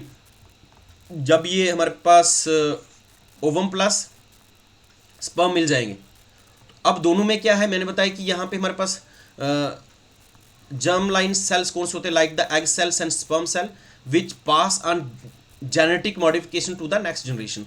तो जो नेक्स्ट जनरेशन में, जैसे हम देखते हैं कि अगर हमारे कोई बाल हैं, कोई हाथ है, कोई मुंह है, कोई नाक है, वो हमारे कहीं ना कहीं पेरेंट्स से मिलता है, ठीक है, हमारे पेरेंट्स से मिलता है। तो उसमें हमारे पास कहीं ना कहीं रोल किसका है? यही जेनेटिक मटेरियल है, तो उसी का रोल है। तो ये आपको बताना चाहिए कि जेनेटिक मटेरियल हमारे पास कहीं ना कहीं वही एक सेक्स क्रोमोसोम है जो डिटरमाइन करेगा हम मेल है या फीमेल है। अब आप बोलेंगे कि ट्रांसजेंडर क्या है? फिर ट्रांसजेंडर के लिए कौन सा एक्स है या एक्स वाई है? मैंने बोला ये मेल है एक्स वाई, ये फीमेल है एक्स, ठीक है, फीमेल है। अब ट्रांसजेंडर के लिए कौन सा जीन बोलेंगे? तो साइंटिस्ट इसको भी अभी खोज कर रहे हैं, बट एग्जैक्टली हम नहीं बोल सकते। वो हम बोल सकते हैं कि भाई या तो हमारे पास ट्रांसजेंडर में हम बोल सकते हैं कि या तो उसमें हमारे पास सिंड्रोम है, एक्चुअल में ये सिंड्रोम है ना, डिफेक्ट है ना। ट्रांसजेंडर में डिफेक्ट ही तो हुआ, क्योंकि मेनली हमारे पास जो साइंटिस्ट, एक्चुअल में डिफेक्ट नहीं है, रियलिटी में डिफेक्ट नहीं है। साइंटिस्ट की जितनी स्टडी है वो रही है एक्स वाई मेल के लिए बोला उन्होंने, एक्स बोला फीमेल के लिए। जब ट्रांसजेंडर की बारी आई तो उस केस में जब ट्रांसजेंडर की बारी आई तो उसमें एक्स ट्रिपल एक्स है या फिर एक्स वाई है, एक्स वाई एक्स है, कुछ ऐसा करके। तो मतलब हो गया कि वो है या नहीं है, बहुत एक्सेप्शन केस है हमारे पास ट्रांसजेंडर के लिए। तो अभी हमने सिर्फ मेल और फीमेल के लिए बात करनी है, ठीक है। और जर्म सेल इसको बोलेंगे जिसका मेन काम है हमारे पास जेनेटिक मॉडिफिकेशन करने के लिए, ठीक है। बाकी अगर हम सेल ले लेंगे किसी का बॉडी से तो उससे कोई जर्मिनेट थोड़ी हो जाएगा। जैसे हम अगर कोई स्किन का सेल ले लें तो उससे बच्चा थोड़ी पैदा हो जाएगा आगे। तो जेनेटिक मॉडिफिकेशन कैसे आएगी दूसरी? तो उसके लिए हमारे पास मेनली हमारे पास क्या है कि हमारे पास ओवम प्लस स्पर्म मिलने चाहिए। अब ओवम हमारे पास टेस्टिस से आते हैं, टेस्टिस्ट्रोन, अब पढ़ोगे आप टेस्टिस्ट्रोन, ठीक है। और ओवम हमारे पास ओवरी से, फेलोपियन ट्यूब जो है ओवरी में, वहाँ पे फर्टिलाइजेशन होगी इसकी। Fertilisation is the process. Fertilisation process क्या है? फर्टिलाइजेशन इज द प्रोसेस जिसमें फर्टिलाइज होगा, ओवम प्लस स्पर्म मिलेंगे ड्यूरिंग द कॉपुलेशन ये स्पर्म और ओवम मिलेंगे, उसको बोलेंगे फर्टिलाइजेशन। फर्टिलाइजेशन किस में होगी? ओवरी में होगी, वहाँ पे फेलोपियन ट्यूब में होगी। वहाँ पे ये सेल क्या होगा? अपने आप को डिवाइड करेगा। जब ये डिवाइड करेगा सेल, तो कहना मतलब ये है कि वही एक्स वाई क्रोमोसोम कहीं ना कहीं आपस में ये सेक्स क्रोमोसोम की बात आएगी। ठीक है, इतनी इन्फॉर्मेशन काफ़ी है, बाकी हम आगे आगे पढ़ेंगे जैसे जैसे हम आगे बढ़ेंगे, लेकिन इतनी पता होनी चाहिए आपको कि सेक्स क्रोमोसोम पर्टिकुलरली, मैंने कहने का मतलब ये है कि सेक्स क्रोमोसोम कहाँ से आएगा, जेनेटिक मटेरियल कैसे ट्रांसफ़र होगा, क्या हम हाथ का कोई सेल ले लें तो उससे कोई हो जाएगा, नहीं होगा, तो मतलब हो गया वो आएगा ओवम प्लस स्पर्म। इतना पता चल गया कि जर्म सेल क्या है, जेनेटिक मॉडिफिकेशन, जेनेटिक कंटेंट जो हम जेनेटिक मटेरियल या फिर जिसको बोलते हैं हम ट्रांसफ़र ऑफ जीन्स, मतलब जेनेटिक, वो हम अगली अगली पीढ़ी को तो कैसे करेंगे, वो इसी के थ्रू करेंगे। ठीक है, तो सोमैटिक सेल में क्या होता है, सोमैटिक सेल में, सोमैटिक सेल भी पता होना चाहिए, की टर्म है ये पता होना चाहिए। Somatic cells such is nephron, nephron आपको पता होना चाहिए, नेफ्रॉन आप पढ़ोगे किडनी में। Nephron is the structural and basic unit of kidney. ठीक है, किडनी का बेसिक एंड स्ट्रक्चरल यूनिट कौन सा है, नेफ्रॉन है, नेफ्रॉन है, NEPHRON, नेफ्रॉन। यहाँ पे पूछा है न्यूरॉन, तो न्यूरॉन मतलब हो गया ये सेंट्रल नर्व सिस्टम का पार्ट है। ठीक है, तो ये न्यूरॉन की बात कर रहे हैं, neuron is the central nerve system की बात कर रहे हैं। ठीक है, 10th क्लास में पढ़ा है ना ये सब, तो वही काम आना है। तो नेफ्रॉन किडनी वाला है, यहाँ पे हम पढ़ रहे हैं neuron, neuron is the important है। चलिए, सोमैटिक सेल में हमारे पास such this neuron will not pass on the genetic modification to the next generation. Most cell in the body are called as small cell. Most cell in the body are called somatic cell. देखो ये कुछ lines हैं जो important है, examiner पूछता है, important है, मैं बार बार बोल रहा हूँ, आपको की टर्म पे फोकस करना है। जैसे आपको पूछा जाए सोमैटिक सेल क्या ये जेनेटिक मटेरियल को पास करता है एक जनरेशन से दूसरे को, तो क्लियरली बोलना भाई नहीं करता है। जैसे हमारे पास न्यूरॉन है सेंट्रल नर्व सिस्टम का, दिमाग का पोर्शन, क्या वो ट्रांसफ़र होता है, भाई नहीं होता है, तो कैसे होगा, तो वो हमारे पास जर्म सेल होंगे। तो जर्म सेल हमारे पास कहाँ से मिल रहे हैं, मेल और फीमेल से, ओवम और स्पर्म से, वो क्या आ गया, सेक्स क्रोमोसोम हमारे पास ट्रांसफ़र होंगे। अभी इसमें भी हमारे पास ऐसा नहीं है कि, क्योंकि ये भी एक सेल है, समझ रही हो, ये भी एक सेल है, तो मेजरली हमारे पास somatic cell plus germ cell में मेजर डिफरेंस क्या है कि भाई जर्म सेल क्या है, वो हमारे पास जेनेटिक मटेरियल को आगे पास ऑन जनरेशन को करेगा, सोमैटिक सेल ये काम नहीं करता। ठीक है, इतना काफ़ी है, बाकी आगे बढ़ते हैं हम। ठीक है, ये इंपॉर्टेंट था, बाकी तो हमने देख लिया है। अब ये बेसिक थोड़ी सी टर्मिनोलॉजी है, आगे डायरेक्टली एप्लीकेशन तो मुझे लगता है कि आपको PDF शेयर की गई है, PDF ऑलरेडी शेयर की है ना, तो वो शार्ट नोट्स हैं आपके, ये PDF की है कि आपको बेसिक कंसेप्ट पूरा पता हो। ठीक है, जो PDF ऑलरेडी शेयर की है, पिलर नंबर 2 इस पर लिखा है बायोटेक्नोलॉजी। ठीक है, वो आपने शार्ट नोट्स हैं, आपके शार्ट नोट्स हैं, जब ये सारे लेक्चर देख लोगे वो आपके शार्ट नोट्स है, वो आप उसको रिवाइज कर सकते हो। जैसे उसमें डायरेक्टली लिखा होगा जीन, वहाँ पे डायग्राम नहीं दी होगी, वहाँ पे DNA लिखा होगा, DNA सीक्वेंसेस लिखा होगा, बायोटेक्नोलॉजी लिखा होगा, फिर जीन एडिटिंग लिखा होगा, इस तरह से और टेक्नोलॉजी बाकी जो इसमें आती हैं वो डायरेक्टली आपको डेफिनेशन लिखी गई हैं ताकि आप रिवाइज कर पाएँ। लेकिन समझने के लिए आपको तो ये सारी चीज़ें समझनी पड़ेंगी ना, लेक्चर तो फुल देखना पड़ेगा आपको। इसमें से कोई भी डायग्राम आपको अच्छे लगे तो मैं बोल रहा हूँ आप बना सकते हैं या फोटोस्टेट कर सकते हैं, लेकिन ना तो मेंस में लिखनी है आपने डायग्राम, ना प्री में लिखनी है, ना आपने इंटरव्यू में। ठीक है, ना मैं बोल रहा हूँ प्री में लिखनी है, वहाँ पे MCQ होते हैं, वहाँ पे कंसेप्ट इंपॉर्टेंट है, कंसेप्ट समझना इंपॉर्टेंट है। मेंस में आपको पास ये कोई भी डायग्राम नहीं बनानी है, क्योंकि वहाँ पे एप्लीकेशन लिखनी है। तो एप्लीकेशन में आपके पास 150 वर्ड में एक ही क्वेश्चन आता है, 150 या 200 वर्ड में एक क्वेश्चन आएगा भाई साहब, उसमें एप्लीकेशन लिखनी है, तो एप्लीकेशन एंड में दी होगी, PDF एक शेयर कर दूंगा, वहाँ से देख लीजिए। यहाँ पे PDF है, अब देखिए, अभी बता देता हूँ मैं PDF जो मैंने मेंस के लिए बनाई है, वो देखिए यहाँ पे, ये मेंस के लिए PDF है भाई। इसमें सीधे की पॉइंट लिखने, इंट्रोडक्शन देनी है, बायोटेक्नोलॉजी क्या है, DNA टेक्नोलॉजी क्या है, ये सब ये PDF आपको शेयर की जाएगी मेंस के लिए। एप्लीकेशन क्या है, बायोटेक्नोलॉजिकल प्रोसेस क्या है, और इसकी एप्लीकेशन क्या है, ये एप्लीकेशन ये आपको काम आती है। जैसे देखो ना, अगर मेडिसिन में इसकी एप्लीकेशन बोले, अभी पढ़ेंगे हम बाद में, ये आपको ये बता रहा हूँ कि भाई कौन सी चीज़ इंपॉर्टेंट है। इसमें एक भी डायग्राम देखो, कोई भी नहीं है, डायग्राम ही नहीं है मेंस के लिए। तो ऐसा नहीं है कि आप टाइम वेस्ट करें, मेरा कहने मतलब है कि इतनी डायग्राम बना दें कि भाई टाइम इसी भी वेस्ट कर रहे हैं। एप्लीकेशन ऑफ मेडिसिन में हम कहाँ पे इसका बायोटेक्नोलॉजी का यूज़ है, वहाँ हमारे पास रिकम्बिनेंट इंसुलिन में इंसुलिन बनाई है हमने, जीन थेरेपी, मालिकुलर डायग्नोसिस और वैक्सीन। वैक्सीन जैसे कोविड-19 वैक्सीन है तो कैसे बनी है, mRNA DNA यूज़ किया गया है ना इसको, टेक्नोलॉजी को, बायोटेक्नोलॉजी को। तो यहाँ पे एप्लीकेशन है मेजरली बायोटेक्नोलॉजी की। तो वो बायो मेडिसिन के अलग से बाकी की सिस्टम भी आगे पढ़ेंगे। तो ये आपने पढ़ना है बेसिकली, ये PDF आपको शेयर हो जाएगी, वहाँ से आपने डायरेक्टली ये पढ़ना है मेंस के लिए, मेंस के लिए बोल रहा हूँ मैं, ठीक है। और प्रीलिम्स, और इसमें लास्ट में एंड में कुछ क्वेश्चन भी दिए गए हैं प्रैक्टिस करने के लिए, वो भी देखने हैं आपने। और फिर लास्ट में हमारे पास ये कुछ करंट अफेयर है, ये PDF सिर्फ देखनी है कि भाई इंटरनेशनल बायोटेक कॉन्क्लेव हुआ है इम्फाल मणिपुर में, तो करंट है, करंट के रिलेटेड है, तो देखना है कहाँ पे हुआ है। इंटरनेशनल बायोटेक कॉन्क्लेव हुआ है, ठीक है, फर्स्ट एवर नॉर्थ ईस्ट में। अभी हम लेक्चर पे जाएंगे, लेकिन ये कुछ PDF शेयर करूँगा, इसमें नाम लिखा होगा 6.1 या 6.2 PDF, लेक्चर नंबर 6 का PDF 2 ऐसा करके डाल देंगे हम।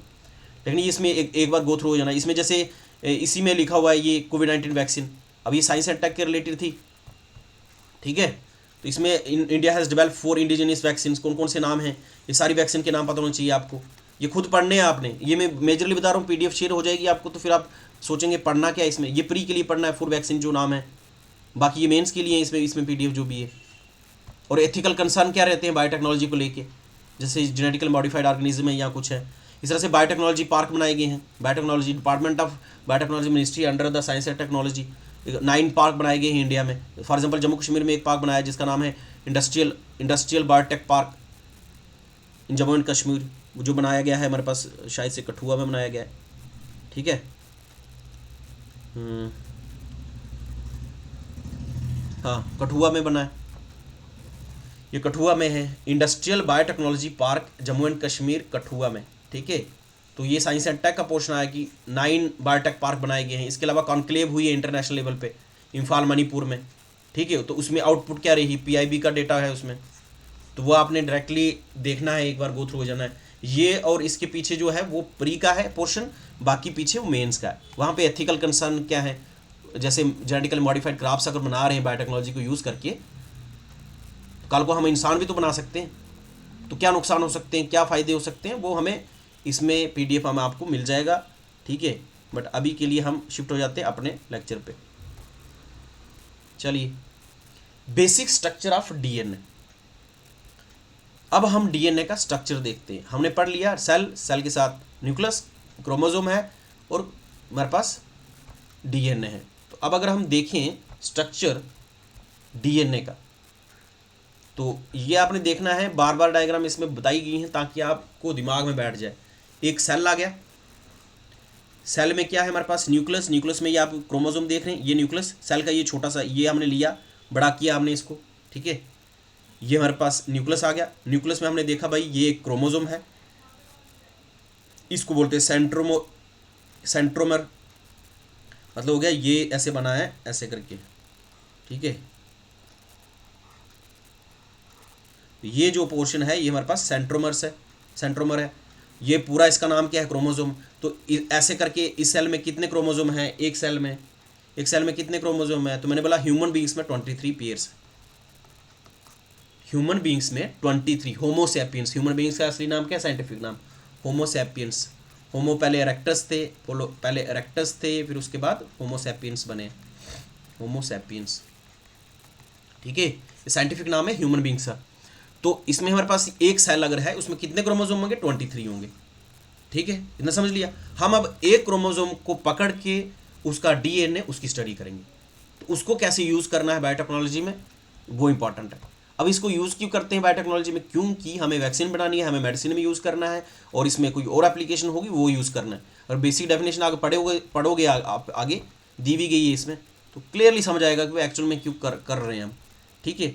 अब इसमें ये जैसे टेलोमर बोलते हैं इसको, अगर इसी में अगर बोले इसको हम, तो अगर इसका कुछ, मैंने बोला ये क्रोमोसोम है तो इसका छोटा सा पोर्शन ले लेते हैं, इधर से कट कर लेते हैं इतना सा सेगमेंट, तो ये हमारे पास क्या आ गया, DNA में अगर फर्दर अगर हम देखें तो DNA में क्या है, जीन।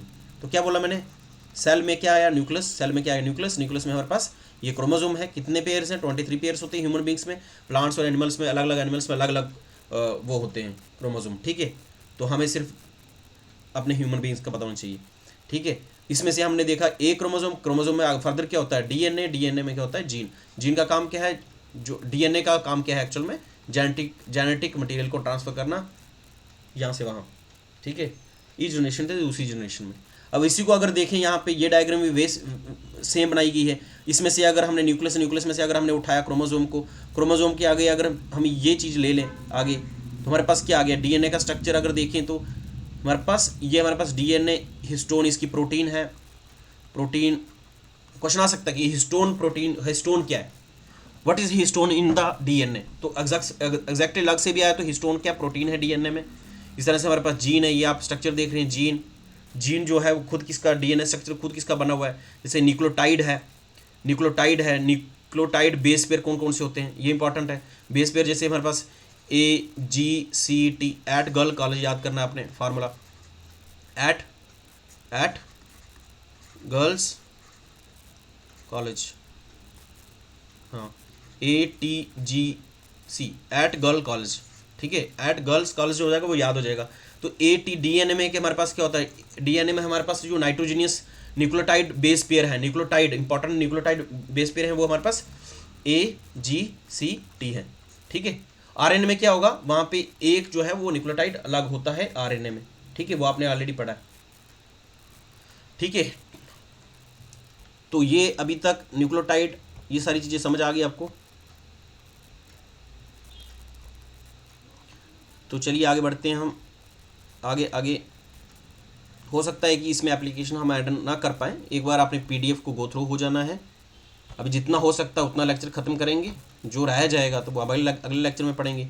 स्ट्रक्चर ऑफ डीएनए देखें अगर, तो अगर हम डीएनए का स्ट्रक्चर देखें, इससे पहले हम थोड़ा सा स्ट्रक्चर देख ही लेते हैं डीएनए का, और भी 2-3 दिए गए हैं, ठीक है।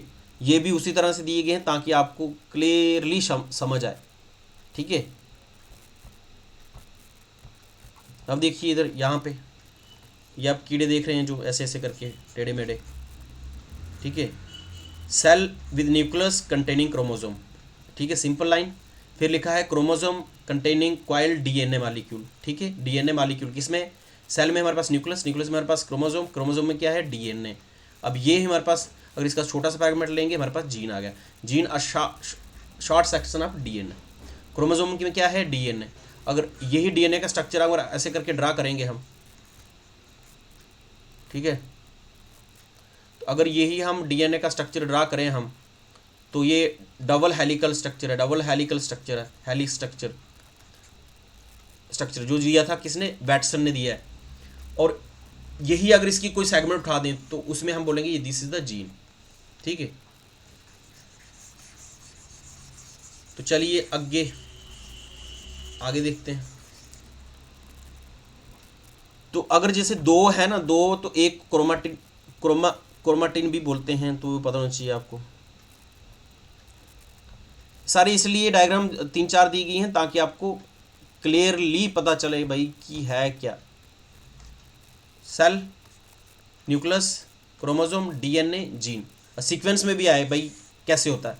सेल में क्या होता है, न्यूक्लियस, ये न्यूक्लियस में अंदर क्या है, वो क्या है, क्रोमोसोम में क्या है, डीएनए का अगर फर्दर सेगमेंट कर दें इधर ऐसे करके, उसमें जीन है, सेगमेंट ऑफ डीएनए को जीन बोलते हैं। तो ये क्लियर आर्ट्स वालों के लिए हदायत है कि भाई इस तरीके से चीज़ों को देखना है, ठीक है।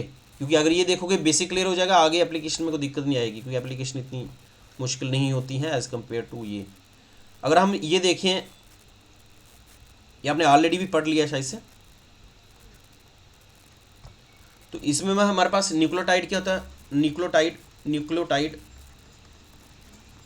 न्यूक्लियोटाइड जो हमारे पास है वो हमारे पास AGCT, at girl college, ATGC, at girl college. याद करना है कि डीएनए का जो स्ट्रक्चर होता है भाई साहब, एक तो याद करना है कि डबल हेलिक्स स्ट्रक्चर होता है, सिंपल लाइन लिखनी है, डबल हेलिक्स स्ट्रक्चर, ठीक है। दूसरा ये देखना है कि भाई अगर ये डबल हेलिक्स स्ट्रक्चर है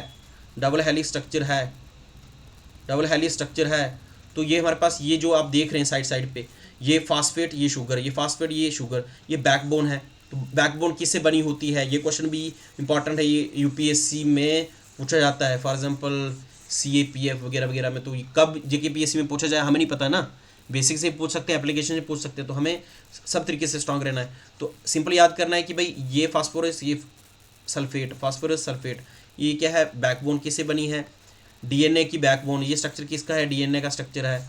तो डीएनए का स्ट्रक्चर है, तो इसमें हमारे पास ये बैकबोन जो बनी है वो हमारे पास शुगर और फास्फेट की बनी। किसकी बनी है? शुगर और फास्फेट। दो चीज़ें आ गई, ये क्लियर हो गया। ये हमारे पास क्या है, जैसे जी और सी, जी और सी, ए और टी, तो हमारे पास पता होना चाहिए कि जो एट गर्ल कॉलेज ए यहाँ पे सी होगा तो यहाँ पे दूसरी दो स्पाइरल है ना ऐसे करके, दूसरा ये अगर इधर ए है यहाँ पे क्या होगा, टी होगा, तो कॉम्बिनेशन जो होगा ए का किसके साथ होगा, टी के साथ होगा, जी का किसके साथ होगा, सी के साथ होगा। ठीक है, यहाँ अगर 8 है यहाँ पे टी होगा, यहाँ पे अगर सी है यहाँ पे जी होगा। और आपको लग रहा है कि भाई यहाँ पे ऐसा क्यों है, यहाँ पे ए टी के साथ क्यों जुड़ रहा है, जी सी के साथ क्यों जुड़ रहा है, तो भाई ये साइंटिस्ट ने खोज की है, उन्होंने लिखा हुआ, उन्होंने किताबों में लिखा है, हम भी वैसे पढ़ा रहे हैं। ठीक है, नाम टी को यहाँ ए कर सकते हैं, ना जी को हम ए के साथ जोड़ सकते हैं। जैसे स्टडी की गई है, जैसे ही फाउंड है, जैसा किताबों में आएगा वैसे ही चीज़ें बता रहा हूँ मैं। ठीक है, तो इतना नहीं है कि भाई ये क्यों है, आप सिर्फ देखिए भाई नाइट्रोजन बेस है, ए के साथ ए की जो बॉन्ड बनेगी वो टी के साथ, जी की सी के साथ। इतना इंपॉर्टेंट एग्जाम के लिए, बाकी डिबेट इंपॉर्टेंट नहीं है। ठीक है, चलिए मैंने बोला डीएनए का स्ट्रक्चर, एक तो डबल हेलिक्स, एक ये पॉइंट डबल हेलिक्स स्ट्रक्चर। दूसरा ये बोला कि इसकी बैकबोन जो बनी है डीएनए की वो किसकी बनी है, यही चीज़ें लिखी हुई गई हैं। अगर जो थ्योरी पढ़ोगे, मैं थ्योरी थोड़ी पढ़ाने वाला, मैं बेसिक कंसेप्ट पढ़ाने वाला हूँ, थ्योरी आपने खुद पढ़नी है। फॉस्फेट और इसकी बनी हुई है, ये क्या है हमारे पास, ये जो है आपके पास स्ट्रक्चर में आपको जो दिख रहा है, ये अंदर जो दिख रहा है, अंदर की सीढ़ियाँ जो दिख रही हैं, ये सीढ़ियाँ जो जा रही हैं। ठीक है, तो ये सीढ़ियाँ जो हैं ये हमारे पास न्यूक्लियोटाइड है, NuCleo टाइड। ठीक है, nucleotide, this is the nucleotide. तो डीएनए में कौन से न्यूक्लियोटाइड होते हैं, या फिर इसको नाइट्रोजीनियस बेसिस बोलते हैं, नाइट्रोजीनियस बेस। तो ए एट गर्ल कॉलेज, तो ए की बॉन्ड बनेगी टी के साथ, जी की बनेगी सी के साथ। ठीक है, तो अब जैसे इनके बीच में जो बॉन्ड होगी, तो ये इंपॉर्टेंट है कि जैसे ए की जी की सी के साथ बॉन्ड है, जी की सी के साथ बॉन्ड है, ठीक है, और ए की टी के साथ है, तो आपको बताना चाहिए कि इनमें जो बॉन्ड है, ये जो बॉन्ड है ये किसकी बनी है, ये हाइड्रोजन बॉन्ड है। क्या है? हाइड्रोजन बॉन्ड है, ये इंपॉर्टेंट है। हाइड्रोजन बॉन्ड, हाइड्रोजन बॉन्ड तो इंपॉर्टेंट है। हमने ये देखा इसमें डीएनए के स्ट्रक्चर में, डीएनए के स्ट्रक्चर पढ़ रहे हैं, ये वैटसन ने स्ट्रक्चर दिया है, पहली बात। दूसरा बात ये कि जो इसकी बैकबोन है वो हमारे पास, बैकबोन जो बनी है वो हमारे पास किसकी बनी है, फॉस्फेट और शुगर की। ठीक है, इतना पता चल गया। डीएनए का हेलिक्स स्ट्रक्चर है ये पता चल गया, और इसमें हाइड्रोजन की बॉन्ड है। इतना अगर आपको पता चल गया तो हम आगे बढ़ते हैं। डीएनए का स्ट्रक्चर इतना ही है, इसकी थ्योरी दी गई है, वो थोड़ी सी रीड कर देनी है। यही बातें उधर लिखी गई हैं भाई, इसकी बैकबोन है शुगर और फास्फेट की है। अब अगर बेसिक डेफिनेशन देखोगे डीएनए की, डीऑक्सीराइबोस न्यूक्लिक एसिड, क्या है इसकी, डीऑक्सीराइबोस न्यूक्लिक एसिड, ठीक है, डीऑक्सीराइबोस न्यूक्लिक एसिड। तो डीऑक्सीराइबोस, ठीक है, डी से डीऑक्सीराइबोस न्यूक्लिक एसिड। ठीक है, तो यहाँ पे जो एस आप देख रहे हैं, एस जो देख रहे हैं आप यहाँ पे, ये एस, ये फॉस्फेट, जो एस जो है हमारे पास डीऑक्सीराइबोस शुगर है। ठीक है, डीएनए में मैंने बोला ना इसकी फुल फॉर्म क्या है, डीऑक्सीराइबोस न्यूक्लिक एसिड। तो डीऑक्सीराइबोस क्या है हमारे पास, शुगर है, ये जो इसकी बैकबोन है, और पी से फॉस्फेट ग्रुप। ठीक है, तो समझ आ गया, नहीं आया, आ गया। न्यूक्लियोटाइड फिर से बता देता हूँ, हमने पढ़ा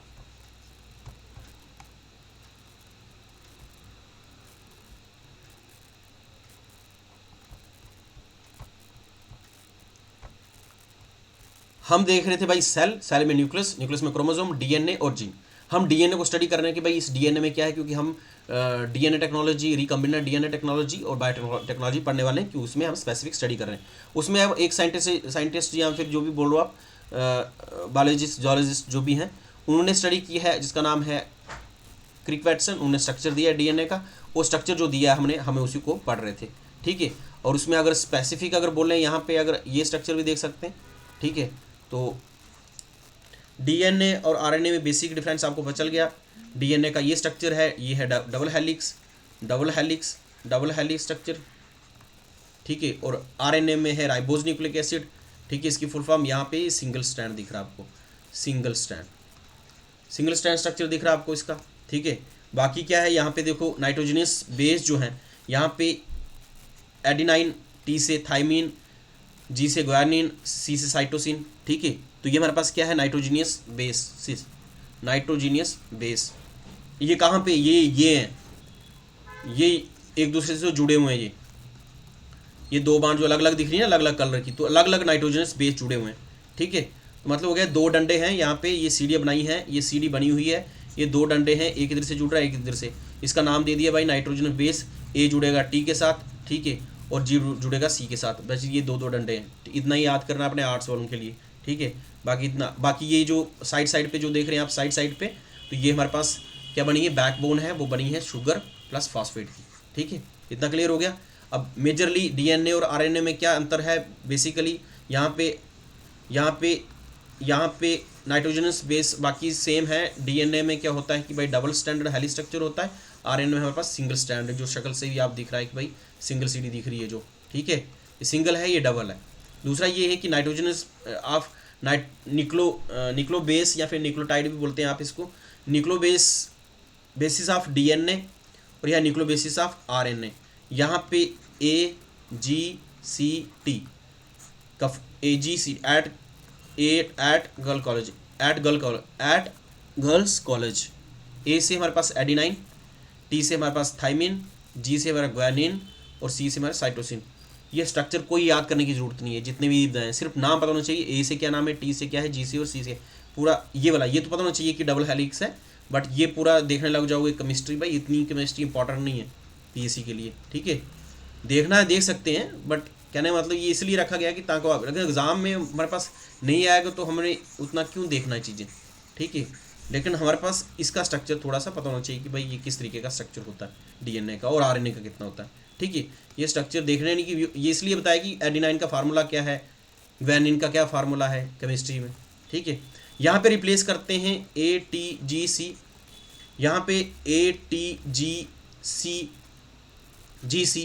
ठीक है, ए जी सी टी नहीं है, टी को रिप्लेस किया है यू से, और यू यहाँ पे यूरासिल। तो आरएनए और डीएनए में बेसिक न्यूक्लियोटाइड जो है, न्यूक्लियोबेसिस जो है वो तीन सेम है, सिर्फ टी जो है उसको रिप्लेस किया जा रहा है यू से, किस में, आरएनए में, ठीक है। सिंपल डीएनए का याद करोगे आरएनए का हो जाएगा, ठीक है। राइबोज मेजरली हमारे पास यहाँ पे डीएनए में क्या है, डीऑक्सीराइबोज शुगर, डीऑक्सीराइबोज शुगर, ठीक है। तो यहाँ पे हमारे पास सिंगल है राइबोज शुगर, वहाँ पे डीऑक्सीराइबोज है, दो हैं, ठीक है, डीऑक्सीराइबोज शुगर, यहाँ पे राइबोज शुगर, ठीक है, ठीक है। मतलब हो गया कि ये जैसे इधर सल्फेट फास्फेट अभी हमने देखा था ना पहले, ये क्या है, बैकबोन है। तो बैकबोन किसकी बनी हुई है, हमारे पास शुगर और फास्फेट की बनी है, लेकिन शुगर कौन सा है, राइबोज शुगर है, राइबोज शुगर है, not the deoxyribose sugar, fine. तो ये हमारे पास इंपॉर्टेंट बन जाता है, आपको थोड़ा सा आइडिया हो। नेक्स्ट हमारे पास, नेक्स्ट अगर देखते हैं हम, नेक्स्ट इंपॉर्टेंट क्या है, एप्लीकेशन तक पहुंचेंगे तब। हाँ, एक कंसेप्ट आपको ये पता होना चाहिए भाई कि जैसे हम डीएनए हमने देख लिया कि स्ट्रक्चर बेसिक क्या है, ये भी हमने देख लिया कि भाई ये क्रोमोसोम है, क्रोमोसोम में हमने पहले पढ़ लिया कि भाई क्या चीज़ है, ये एक एक ये डंडे जो देख रहे हैं आप, इसको क्रोमाटिड बोलते हैं, इसको क्रोमाटिड बोलते हैं। पूरा क्या है ये हमारे पास क्रोमोसोम है। इसको एक डंडे को क्या बोलेंगे हम, एक को उसको बोलेंगे क्रोमाटिड, इस वाले को क्रोमाटिड बोलेंगे, सिर्फ नाम है भाई, दो है ऐसे ऐसे करके, एक को बोलेंगे क्रोमाटिड, दोनों को बोलेंगे, दोनों मिल जाएंगे क्रोमोसोम, ठीक है। और यही क्रोमोसोम को अगर हम फर्दर स्टडी करेंगे तो हम पढ़ेंगे डीएनए का डबल हेलिक्स स्ट्रक्चर, उसमें देखेंगे डीएनए में अगर ये पूरी सीडी, मैंने बोला सीडी याद करनी है आपने, एक सीडी में कितने बड़े डंडे बने हुए हैं, एक दो, ये अलग है ये अलग है, इसके बीच में हाइड्रोजन बॉन्ड है, क्या है, हाइड्रोजन बॉन्ड, ये बेसिक कंसेप्ट है, तभी बार बार बोल रहा हूँ मैं, हाइड्रोजन बॉन्ड। ये क्या हमारे पास नाइट्रोजन बेस जुड़े हुए हैं, ठीक है, डीएनए और आरएनए में दोनों देख लिया हमने, ठीक है। और ये जो इसकी बैकबोन है वो किसकी बनी है, शुगर प्लस फॉस्फेट की, इतना काफ़ी है। और ये क्या हमारे पास बेस पेयर है, कौन कौन से, ये जैसे ए को जोड़ रहा है टी के साथ, सी को जोड़ रहा है जी के साथ, टी जुड़ेगा इसके साथ, ठीक है, तो वो इंपॉर्टेंट बन जाता है। चलिए, तो इस तरह से हमारे पास अगर देखें एक कंसेप्ट इंपॉर्टेंट बन जाता है, जैसे डीएनए अगर आरएनए बने तो उसको बोलते हैं ट्रांसक्रिप्शन। डीएनए से अगर आरएनए बनाए हम उसको बोलेंगे ट्रांसक्रिप्शन, ठीक है। फिर इसी तरह से अगर आरएनए से स्लाइसिंग करेंगे तो एमआरएनए बना सकते हैं, ठीक है। और इसको हम एक्सपोर्ट भी कर सकते हैं, सारी चीज़ें कहाँ, साइटोप्लाज्म में। तो जब ये एमआरएनए से प्रोटीन बनेगी उसको बोलेंगे ट्रांसलेशन।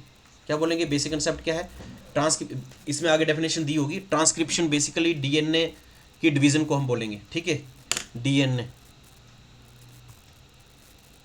ठीक है। तो हमारे पास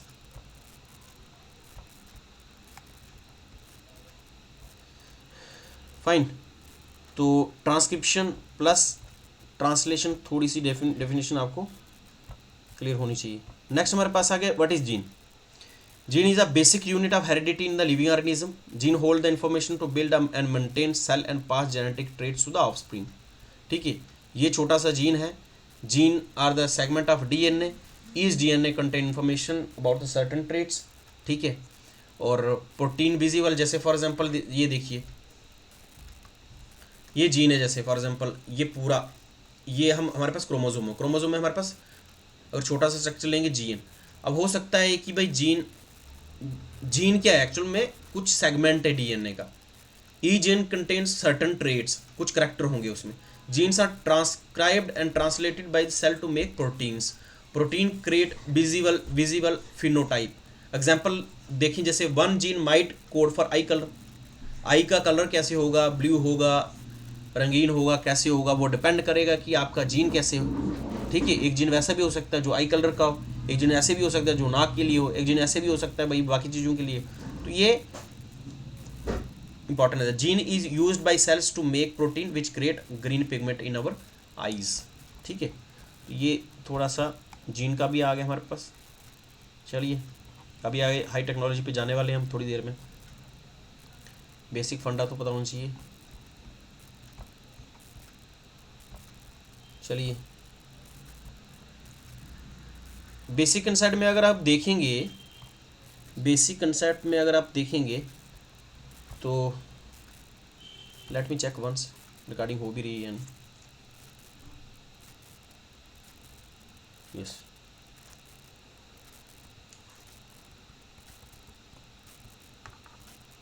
तो बेसिक जीन में अगर देखेंगे बाकी कंसेप्ट जो इंपॉर्टेंट बन जाते हैं जो एग्जाम के लिए, वो इंपॉर्टेंट है। व्हाट इज अलील, ये भी क्वेश्चन आ जाता है, ठीक है। ये स्ट्रक्चर बार बार इसलिए दिए हैं ताकि आपके माइंड में घुस जाए भाई डीएनए का स्ट्रक्चर क्या है, और डीएनए से क्रोमोसोम का स्ट्रक्चर क्या है, उससे डीएनए कैसे है और जीन कैसे है, ठीक है। जीन क्या है, gene unit of DNA that transmits genetic information, codes for a specific protein that will play a structural and functional role in the cell, ठीक है। ये पता चल गया। अब अलील का मतलब क्या है, अलील तो ये टर्म है, ये इंपॉर्टेंट टर्म है। अलील होगा different forms of gene, different forms of genes produce different version of the trait they determine. तो अलील क्या हो गया, अगर आपको पूछा जाए कि अलील क्या है तो आप बोलेंगे डिफरेंट फॉर्म ऑफ जीन्स, और हर जीन का अपना स्पेसिफिक काम है। जैसे अभी डिस्कस किया हमने कि आई का कलर कैसे होगा, वो डिपेंड करेगा, ब्लैक होगा, ग्रीन होगा, रंगीन होगा, गमगीन होगा, तो वो डिपेंड करेगा किस पे, जीन पे। कुछ जीन जो है हमारी बॉडी का, ठीक है। अलील मतलब हो गया डिफरेंट फॉर्म्स ऑफ जीन, बस अलील मतलब हो गया एक टर्म है जिसको बोलते हैं कि अलग अलग प्रकार के जीन होंगे। जैसे मैंने बोला कि आइज़ के लिए अलग जीन होगा, नोज़ के लिए अलग से होगा, बाकी चीज़ों के लिए अलग से होगा। तो ये अलग अलग प्रकार के जीन को क्या टर्म दी गई है, साइंटिफिक टर्म, जिसको बोलेंगे ALLEL, एलील। अब इसके अलावा आपको एक टर्म पता होना चाहिए, जीनोटाइप एंड फिनोटाइप क्या होता है। जीनोटाइप एंड फिनोटाइप क्या होता है, ये क्वेश्चन भी इंपॉर्टेंट है। Genotype set of alleles that are present, set of alleles, alleles मैंने बताया कि डिफरेंट फॉर्म ऑफ जीन्स पढ़े, ठीक है। बहुत प्रकार के जीन भी होंगे ना, जैसे क्रोमोसोम तो हमें पता है कि 23 पेयर हैं, लेकिन एक क्रोमोसोम में डीएनए का स्ट्रक्चर बहुत बड़ा है, और डीएनए में आगे फर्दर क्वाइल करके ऐसे क्वाइल करके स्ट्रक्चर बना हुआ है, जीन, बहुत सारे जीन आगे, ठीक है। तो बहुत सारे जीन को हम बोलते हैं अलील, बट फिनोटाइप और जीनोटाइप में बेसिक अंतर क्या है वो हमें पता होना चाहिए। की टर्म्स है जो आपने समझनी है। Genotype means set of alleles that are present genetic composition of an individual, ठीक है, ये हो गया जीनोटाइप। जीनोटाइप्स मतलब जीनोड से पता चल रहा मतलब हो गया कि भाई जीन जो है सेट ऑफ एलील जो है वो दैट आर प्रेजेंट, ठीक है, जेनेटिक कंपोजिशन कैसे है एक इंडिविजुअल की। फिनोटाइप मतलब हो गया observable physical traits produce by the action of one or more gene encoded protein.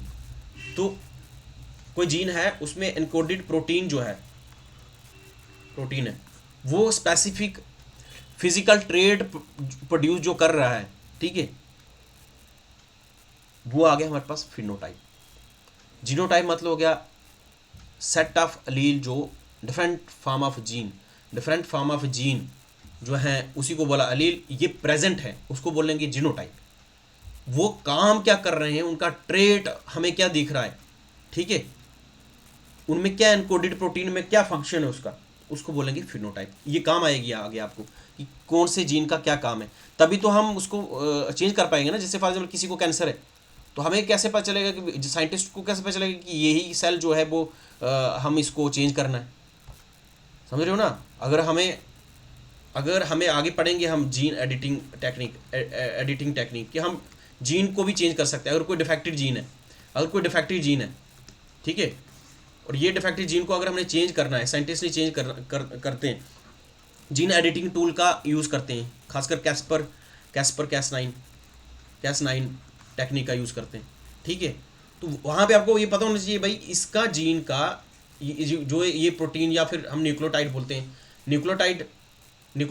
हैं, नाइट्रोजन बेस बना हुआ, ठीक है, उसका स्पेसिफिक फंक्शन क्या है, ठीक है, फिजिकल ट्रेट क्या शो रहा है, observable physical traits produce by the action of one or more gene encoded proteins, that is the phenotype. मैं फिजिकली ट्रेट क्या शो कर रहा है उस प्रोटीन की जीन की वजह से, ठीक है, जीन एनकोडेड प्रोटीन जो है उसकी। This is the basic concept हमने पढ़ा। जीन मतलब हो गया डीएनए यूनिट है एक डीएनए का जो ट्रांसफर करता है जेनेटिक इन्फॉर्मेशन। एलील पढ़ा हो गया different forms of genes. Genotype हो गया set of alleles that are present. फिर हमने पास हो गया फिनोटाइप वो वाला। अब डीएनए में म्यूटेशन भी होती है, म्यूटेशन भी होती है, तो वो आपको बताना चाहिए डीएनए म्यूटेशन क्या होता है। DNA mutation can result in defective protein. जब भी डीएनए में क्या हो जाए, म्यूटेशन हो जाए, चेंज हो जाए, म्यूटेशन हो जाए, तो डीएनए, ये इंपॉर्टेंट लाइन है आपने समझनी है। DNA mutation can result in a defective protein or inability to make certain proteins. तो अगर किसी डीएनए में म्यूटेशन हो जाए तो वो प्रोटीन प्रोड्यूस नहीं होगी, तो वो डिफेक्ट हो जाएगा, ठीक है। DNA mutation can result in the defective protein inability to make certain proteins. तो अगर हमारे बॉडी में जैसे फॉर एग्जांपल अगर मतलब इसकी एग्जांपल नहीं, ऐसे अगर बात करें, अगर हमें बॉडी से जैसे इमली का नाम लेते हमारे क्या हो गया, मुंह में इमली आने लग गई, ठीक है, तो मतलब ये हो गया कि वो एक सलाइवा रिलीज होगा। अब जो सलाइवा है वो एक काम का प्रोटीन ही काम कर रहा है, ठीक है, तो प्रोटीन अगर रिलीज नहीं होगा तो सलाइवा नहीं आएगा। जैसे कभी कभी हम बुखार हो जाता है, फीवर हो जाता है, तो प्रोटीन नहीं रिलीज होता है, सलाइवा नहीं रिलीज होता, तो हमारे पास टेस्ट नहीं लगता किसी चीज़ों में। तो मेन काम क्या है, प्रोटीन नहीं आ रही, ठीक है, प्रोटीन सलाइवा नहीं आ रहा है, सलाइवरी अमाइलेज कुछ करके बोलते हैं उसको, ठीक है, वो हमारे पास नॉर्मल फिनोमेना समझने के लिए। इस तरह से अगर डीएनए में अगर कोई म्यूटेशन हो जाए, कोई चेंज हो जाए, तो उसमें क्या होता है, डीएनए में प्रोटीन बनती ही नहीं है। अगर प्रोटीन नहीं बनेगी उस तरीके से तो डीएनए की म्यूटेशन होगी। जैसे for example this is the normal cell, this is the defective cell, ये अगर डिफेक्टिव सेल है इसमें नो प्रोटीन, ठीक है, these mutation can cause the disease. इससे क्या हो जाएगी, डिजीज हो जाएगी। तो डीएनए का समझ गए ना, डीएनए बेसिक स्ट्रक्चर्स, जीन पढ़ा हमने, फिर उसमें देखा कि भाई इसमें डिजीज भी होती हैं डीएनए, जिसमें हम आगे पढ़ेंगे कुछ जेनेटिक्स में पढ़ेंगे, जैसे डाउन सिंड्रोम पढ़ेंगे, कुछ और इस तरह से सिंड्रोम जो है वो पढ़ेंगे आगे आने वाले टाइम में। तो मेनली ये है कि डीएनए में अगर म्यूटेशन हो जाए तो उसमें मेनली होता क्या है, प्रोटीन नहीं, inability to make the certain proteins. उसमें क्या होता है कि भाई mutation can cause the disease, उससे डिजीज हो सकती है, ठीक है। तो हो सकता है कि ट्रांसजेंडर इज अ डिजीज, नहीं, यही तो सबसे बड़ा सवाल है ना। उन्होंने स्टडी उतनी की, साइंटिस्ट ने स्टडी उतनी की थी, अब हमें क्या पता था कि भाई ऐसा भी कोई जीन है। तो ये लैक ऑफ स्टडी है, अब क्या बोल सकते हैं हम। बट डीएनए की एडिटिंग कैसे करेंगे। फॉर एग्जांपल अगर किसी का डीएनए खराब हो गया, ठीक है, तो कैसे एडिटिंग करेंगे। ये सेल, न्यूक्लियस, क्रोमोसोम, ये डीएनए, ये बेस पेयर, ये जीन का बेस पेयर, ये सारा स्ट्रक्चर बार बार वही बताया जा रहा है ताकि आपको ये चीज़ें याद हो जाएं। डीएनए की एडिटिंग कैसे करेंगे। For example this is the DNA, अगर इसमें कोई डिफेक्ट है, ठीक है, फॉर एग्जांपल इसमें कोई जीन है जिसकी वजह से आगे वाला बच्चा जो है आने वाला, ठीक है, फॉर एग्जांपल बेबी ले लो, कोई भी बच्चा, उसमें आँख का कोई जीन ही नहीं है, या किडनी का कोई जीन ही नहीं है, या फिर उसका कोई डिफेक्ट हो गया, ठीक है, या फिर हम कोई ऑर्गेनिज्म जैसे जेनेटिकली मॉडिफाइड ऑर्गेनिज्म प्लांट्स के लिए हम यूज़ करते हैं, वो प्रोड्यूस कर रहे हैं। इस तरह से डॉली शीप जो है उसको हमने मतलब बायोटेक्नोलॉजी में प्रोड्यूस किया है, ठीक है, बायोटेक्नोलॉजी को यूज़ करके। इस तरह से जैसे एक चिपैंजी नहीं, मंकी बंदर भी होता है ना, हाँ, चाइना ने मंकी जो है वो अलग से किया है, बायोटेक्नोलॉजी को यूज़ करके प्रोड्यूस किया, पैदा किया, जो सोता ही नहीं है, ठीक है। और कुछ इस तरह से टेक्निक को यूज़ कर रहे हैं कि भाई आने वाले टाइम में हम ह्यूमंस बीइंग के लिए क्या क्या चीज़ें फ़ायदे हो सकती हैं। तो उसमें हम चेंज क्या करेंगे, हम डीएनए के, क्यों डीएनए में पर्टिकुलर प्रोटीन बन रही है, वो प्रोटीन जो हम अगर चेंज करेंगे, डीएनए का जीन चेंज करेंगे, तो सारी चीज़ें उसी के ऑटोमेटिकली वो फंक्शन वैसे ही करने लग जाएगा, ठीक है, उसी तरह से फंक्शन करने लग जाएगा। तो उसी की एक मेन एक ही टर्म है डीएनए एडिटिंग कैसे करेंगे इसकी, ठीक है। तो डीएनए एडिटिंग के लिए ये एक इंपॉर्टेंट टर्म है जो आपने देखनी है। DNA editing technique called as CRISPR-Cas9 works like a biological version of a word processing programs find and replace function। तो ये इंपॉर्टेंट है कि भाई डीएनए के एडिटिंग कैसे करते हैं, वो यूज़ करते हैं हम CRISPR-Cas9 को। तो ये क्वेश्चन यूपीएससी ने पूछा था भाई, CRISPR-Cas9 is recently in news is related to, तो हम यहाँ पे डीएनए एडिटिंग टेक्निक यूज़ कर सकते हैं, डीएनए एडिटिंग टेक्निक, ठीक है।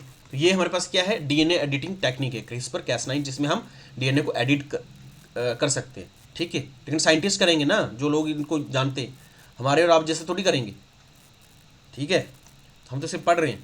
चलिए देखिए, जैसे फॉर एग्जांपल नॉर्मल सेल है, लेट अस टेक एग्जांपल, ये कोई सेल है, इस सेल में हमारे पास न्यूक्लियस है, इसमें ये क्रोमोसोम है, इसमें से हमने ये छोटा सा पीस लिया, ये हमारे पास डीएनए का स्ट्रक्चर आ गया, ठीक है। इसी में हमारे पास अगर ये चीज़ कोई डिफेक्टेड है, इतना सा अगर डीएनए हमारे पास डिफेक्टेड है, ये गाइड मालिक्यूल है, इसमें हमारे पास ये बताया हुआ कि डिफेक्टिव डीएनए स्ट्रैंड है, ये छोटा सा, अगर ये पूरा इतना है, इसमें से हमारे पास ये डीएनए का कुछ हमारे पास क्या है, डिफेक्टेड है। अब इस डिफेक्टेड को ठीक करना है ना, हमने मेन क्या है हमारे पास काम, खराब थोड़ी करना है, ठीक करना है। तो अगर ये डिफेक्टेड पीस है, अगर ये डिफेक्टेड डीएनए का स्ट्रैंड है, तो यहाँ पे डीएनए कटिंग एंजाइम लाएंगे, ठीक है। डीएनए को कट करने के लिए हम एंजाइम का यूज़ करेंगे, ठीक है। किस टेक्निक में, CRISPR-Cas9 में। साइंटिस्ट क्या करेंगे, सेल लेंगे, उसको क्या करेंगे, उसमें से क्रोमोसोम में से डीएनए देखेंगे, डीएनए में देखेंगे भाई कौन सा पार्ट डिफेक्टेड है, उस डिफेक्टेड पार्ट में अब इसको अगर अलग करना है, तो हमारे पास एडिट करना है, अगर फॉर एग्जांपल ये पूरा ये है स्टैंड बना हुआ है, अगर इतने सारे पोर्शन को एडिट करना है तो कैसे करेंगे, तो साइंटिफिकली इसको डीएनए कटिंग एंजाइम का यूज़ किया जाता है, ठीक है। तो एंजाइम यूज करके, एंजाइम खुद के किसके बने, प्रोटीन के बने ना एंजाइम्स, तो ये कट हो जाएगा, यहाँ पे हम हेल्दी डीएनए स्ट्रैंड जो हम चाहते हैं, जिस प्रोटीन से जो हमें आगे फिनोटाइप चाहिए, मतलब जो हमें डिज़ायर रिजल्ट चाहिए, उस प्रकार का जो डीएनए प्रोटीन बनाना, डीएनए अपना हम डालना चाहते हैं, वो हम डाल के इसको सीधा कर सकते हैं, जो पुट्ठा हुआ है, ठीक है। तो मतलब ये हुआ कि भाई ये पढ़ना आपने, cell is transfected with an enzyme complex containing guide molecule healthy DNA और डीएनए एंजाइम, ये जो स्ट्रक्चर दिए गए हैं, जैसे ये है गाइड मॉलिक्यूल, ये हमारे पास डिफेक्टेड डीएनए स्ट्रैंड और हेल्दी स्ट्रैंड, ठीक है। Specially design synthetic guide molecule find target DNA, और ये जो गाइड मॉलिक्यूल है ये हम जो डालेंगे इसमें, तो ये हमें टारगेट डीएनए स्ट्रैंड तक ले जाएगा। Enzyme cuts of the target DNA strand, अब ये क्या करेगा, टारगेट डीएनए स्ट्रैंड को क्या करेगा, कट करेगा, कौन करेगा, एंजाइम करेगा। अब ये कट करेगा तो defective DNA strand is replaced by the healthy copy. इस तरह से हमारे पास इसी तरह से हमारे पास क्या होगा जी, डीएनए की एडिटिंग हो जाएगी। सिंपल चीज़ें समझ आ गई आपको मेनली। मैंने बोला था जीन इंपॉर्टेंट है बार बार, तभी मैं डीएनए डिस्कस कर रहा था कि डीएनए इंपॉर्टेंट है। तो डीएनए एडिटिंग टेक्निक को यूज़ करेंगे किसके थ्रू, क्रिस्पर कैस9, ठीक है। ये टेक्निक है, इसमें क्या है, जीन को एडिट करते हैं। ये दोबारा से बोल रहा हूँ, सेल में हमारे पास न्यूक्लियस है, इसी न्यूक्लियस में हमारे पास क्रोमोसोम है। क्रोमोसोम को अगर छोटा सा छोटे को पोर्शन को स्टडी किया जाए तो उसको हम बोलेंगे डीएनए। डीएनए हमारे पास जीन्स हैं, जीन्स खुद जो बने हैं बेस पेयर के हैं, इसको बोलते हैं न्यूक्लियोटाइड। न्यूक्लियोटाइड खुद किसके बने, प्रोटीन के। प्रोटीन खुद किसके बने, अमाइनो एसिड के, अमाइनो एसिड्स के, ठीक है। Amino acid is the basic building block of the protein. Basic building block of protein क्या है, प्रोटीन। तो यही प्रोटीन से हमारे पास न्यूक्लियोटाइड अलग अलग बने, ठीक है, अलग अलग प्रोटीन से। तो अमाइनो एसिड क्या है, बिल्डिंग ब्लॉक ऑफ प्रोटीन्स, ठीक है। तो जैसे सेल क्या है, basic building, cell is the basic structural functional of unit, basic structural and functional unit of life है ना, उस तरह से हमारे पास ये आता है। तो मेनली हमारे पास टेक्निक कैसे यूज़ की गई है डीएनए एडिटिंग में, हमारे पास न्यूक्लियस में क्रोमोसोम में से हमने लिया ये छोटा सा, इसको हमने क्या किया, बाद देखा कि यहाँ पे इसको डिफेक्ट है, गाइड मॉलिक्यूल रखा यहाँ पे, इसके साथ में डीएनए कटिंग एंजाइम रखा जो इसको कट कर पाएगा, वो हमने रखा, ठीक है। उसको डिफेक्टिव डीएनए स्टैंड तक इसको कौन लेके गया, इसको कट किसने किया, डीएनए कटिंग एंजाइम स्पेसिफिक जो इसको कट करेगा, और हेल्दी डीएनए स्टैंड को रखेंगे तो फिट हो जाएगा सेल। जो इसमें जो डिफेक्ट था उसको हम ठीक कर देंगे। इस टेक्नोलॉजी को हम मेडिसिन में यूज़ करते हैं, या फिर बाकी वाले सिंड्रोम, जैसे किसी पर्सन में कोई डीएनए में दिक्कत आती है या और चीज़ें होती है, वो आगे हम पढ़ेंगे मेडिसिन में कहाँ कहाँ इसका यूज़ होता है स्पेसिफिकली, ठीक है। तो मेजरली है कि क्या हम चेंज कर सकते हैं डीएनए को, तो भाई कुछ चीज़ें चेंज होती हैं, वो जैसे होती हैं तो वो टेक्निक मेनली आपने याद करनी है, यूपीएससी ने पूछा है क्वेश्चन, ठीक है, फाइन। और जेके पीएससी वाला तो कवर हो गया ना कि डबल हेलिक्स स्ट्रक्चर है या नहीं है, शुगर फास्फेट बैकबोन किसकी बनी है वो भी कवर हो गया। अब प्रोसेस ऑफ जीन थेरेपी कैसे है, तो आपको जैसे पता है कि भाई जीन थेरेपी कैसे होती है, जीन की थेरेपी, तो जीन थेरेपी भाई यूज़ की जाती है। फॉर एग्जांपल ये पेशेंट है कोई, stem cells are collected in two ways, एक तो बोन मैरो और या फिर ब्लड स्टेम सेल्स।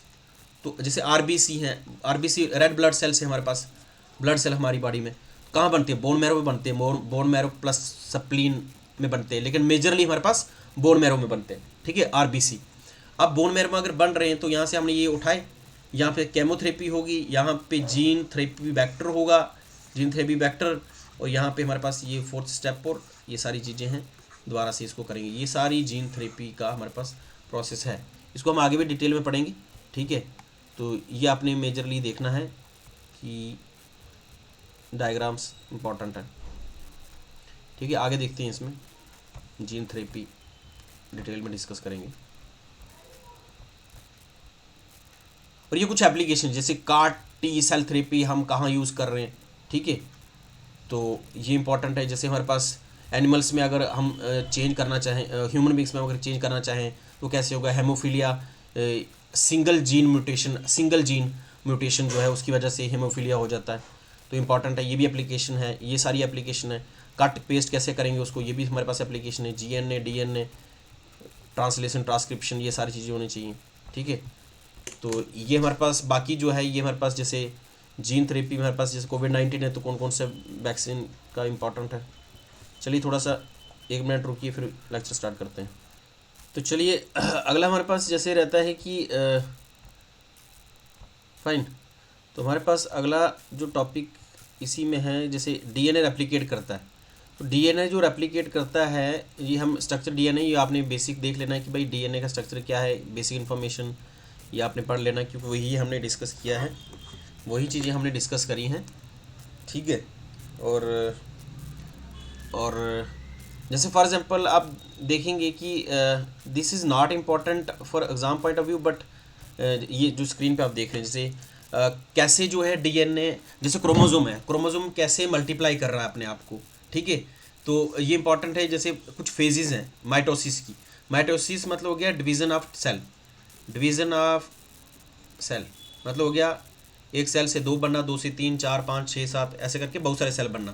तो इसमें कुछ प्रोसेस है जो हम जो बायोलॉजी में वो स्टूडेंट जो नीट की तैयारी करते हैं वो पढ़ते हैं, नीट की तैयारी करते हैं, ठीक है।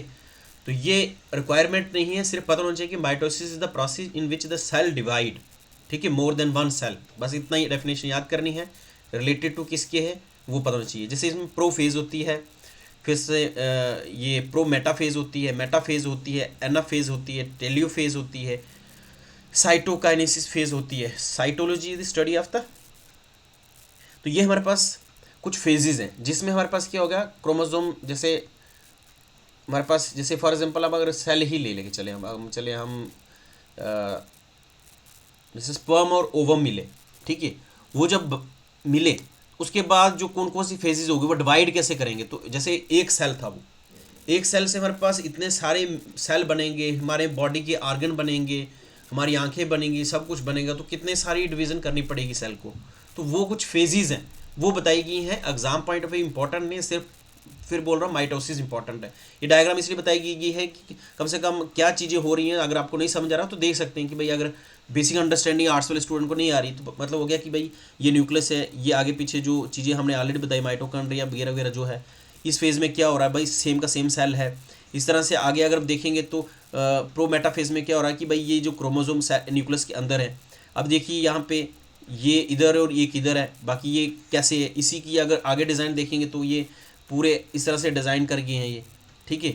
इस तरह से आगे देखेंगे तो भाई ये अलग अलग हो गए क्रोमोसोम, ये क्रोमोसोम अलग अलग हो गया, इसके बाद ये क्रोमोसोम, ये न्यूक्लियस अलग से बन गया, ये बन गया, तो मतलब कि टेलोफेज में हमारे पास दो न्यूक्लियर मेम्ब्रेन भी बन गई, इन्वॉल्व बन गया। इस तरह से लास्ट में हमारे पास क्या हो गया, ये सेल अपने आप को पूरा डिवाइड कर गया, तो ये पूरा सेल बन गया, ठीक है। कुछ जो इंपॉर्टेंट चीज़ें हैं, साइटोप्लाज्म बन गया, माइटोकॉन्ड्रिया बन गया, तो सेल डिवाइड कर रहा है, ठीक है। तो वो इंपॉर्टेंट है हमारे पास कि सेल जब भी ये करेगा उसका प्रोसेस क्या है। तो बेसिक ये डिफरेंस बताया गया, ऐसा सच इंपॉर्टेंट नहीं है एग्जाम के लिए, बट ये पता होना चाहिए ये फेजेस होती हैं, जैसे उसमें कैसे ये क्रोमोसोम कैसे जा रहे हैं, और लास्ट में सेल हमारे पास मेन इंपॉर्टेंट है कि ये लास्ट में सेल हमारे पास दो सेल अलग से बन गए, था एक ही सेल स्टार्टिंग में, लेकिन डिवाइड होते होते लास्ट में दो सेल बन गए। यही दो सेल फिर फर्दर डिवाइड करेंगे, इसके दो बनेंगे, इसके दो बनेंगे, ठीक है। इस तरह से बनते बनते बनते बनते सेल के बहुत सारे सेल बन जाएंगे। तो उसी से हमारे पास इंपॉर्टेंट है कि कैसे क्या चीज़ें रहती हैं, ठीक है। अपने से याद करना, mitosis is the process in which the ये सारी चीज़ें हो रही हैं एनिमल सेल में, ठीक है। तो नेक्स्ट अगर हम देखें इसमें, तो ये हम ऑलरेडी पढ़ चुके हैं, ये बेसिक आपने जो पढ़ना है वो है डीएनए का structure and function and discovery. अब डीएनए में हमारे पास इंपॉर्टेंट है कि भाई स्ट्रक्चर मैंने बता दिया आपको, मेन जो डीएनए में देखना आपने भाई स्ट्रक्चर किसने दिया, क्रिक वैटसन ने, ठीक है। मेन आपने देखना है भाई सेल से हमारे पास, सेल में क्या है हमारे पास, न्यूक्लियस, न्यूक्लियस में हमारे पास क्रोमोसोम, क्रोमोसोम में हमारे पास, अभी तक तो आपको याद हो जाएगा कितनी बार बोल रहा हूँ, 1 घंटे के लेक्चर में यही तो बोल रहा हूँ मैं, क्रोमोसोम, क्रोमोसोम में हमारे पास डीएनए, डीएनए का अगर स्ट्रक्चर देखेंगे डबल हेलिक्स स्ट्रक्चर है, उसमें हमारे पास क्या है, जीन है। इतनी इन्फॉर्मेशन अगर आपको पता चल गई तो आप ये मान के चलिए आपको साइंस आ गई, जो आर्ट्स बैकग्राउंड के से, ठीक है। सेल, सेल में न्यूक्लियस, सेल क्या है भाई, जो हमारी पूरी बॉडी बनी है बहुत सारे सेल से बनी हुई है। तो इमेजिन करिए ना थोड़ा सा साइंटिफिक टेम्पर में, छोटा सा सेल जिसको स्टडी किया गया साइंटिस्ट ने माइक्रोस्कोपिक व्यू में, उसके बाद उसमें न्यूक्लियस, डीएनए और जीन, ठीक है। और इसमें जो दिया गया है आपने खुद पढ़ना है, बट इस डीएनए डिस्कवरी डायग्राम बनाई दी गई है, डीएनए स्ट्रक्चर बताया गया है, चारगफ रूल बताए गए हैं। चारगफ रूल का मतलब ये आपको आ सकता है चारगफ रूल क्या है, तो चारगफ रूल हो गया कि भाई नाइट्रोजनियस बेस जो है, जिसको जैसे एट जीसी, एट और जीसी, जैसे मतलब हो गया एट जीसी, जैसे मैं बोल रहा था ना कि भाई जैसे ये वाली डायग्राम है, देख लेते हैं चारगफ रूल है क्या। जो एडिनाइन है वो थाइमीन के साथ ही बॉन्ड क्यों बनाएगा, उसके साथ ही क्यों जुड़ेगा, ठीक है, वो इस रूल ने बताया है, ठीक है, कि ए टी के साथ जुड़ता है, जी सी के साथ जुड़ता है, तो चारगफ रूल वो है बस। उसके बाद हमने देखना है डीएनए की रेप्लिकेशन, ठीक है। चारगफ रूल क्या है, सिंपल कुछ नहीं है, जो हमने देखा डीएनए का स्ट्रक्चर, उसमें हमने देखा भाई ए जो है, ये अगर ए है ये टी के साथ जुड़ रहा है, अगर ये जी है वो सी के साथ जुड़ रहा है, ठीक है। Double bond plus triple bond, तो ये बॉन्ड कौन सी है जिसमें जुड़ रहा है, इसको बोलेंगे हाइड्रोजन बॉन्ड, ठीक है, hydrogen bond, covalent bond, covalent bond, hydrogen bond, hydrogen bond important है। चारगफ राल यही बोलता है कि भाई ए जो है वो टी के साथ जुड़ेगा, जी जो है सी के साथ जुड़ेगा, बस इसने ये बोला, हमने यही मानना, ठीक है। डीएनए रेप्लिकेशन मतलब हो गया अगर डीएनए है, अभी हमने देखा ना कि कैसे एक सेल से, एक जो सेल था उससे दो सेल बने लास्ट में। अभी हमने देखा कि एक सेल से कैसे डिवाइड किया वो दो सेल में बना, उसी को तो बोला हमने कि ये डीएनए रेप्लिकेशन है। क्या बोला मैंने? डीएनए रेप्लिकेशन है। फिर उसमें बोला कि फंक्शन ऑफ डीएनए क्या है, पॉलीन्यूक्लियोटाइड मॉलिक्यूल क्या है, वो थोड़ा सा बेसिक आपने देखना है। जो मैंने अभी तक बोला है यही सारी चीज़ें इस पीडीएफ में दी गई हैं, ठीक है। तो वो थोड़ा सा देखना आपने, ओवरव्यू लेना है, पढ़ना है इसको अच्छे तरीके से।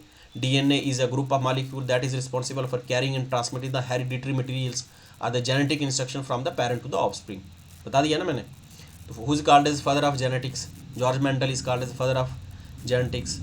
इसमें देखेंगे फुल फॉर्म ऑफ डीएनए, तो आपको पता लग ही गया होगा कि भाई इतनी बार मैंने बोला deoxyribose nucleic acid, deoxyribose nucleic acid is the full form of DNA.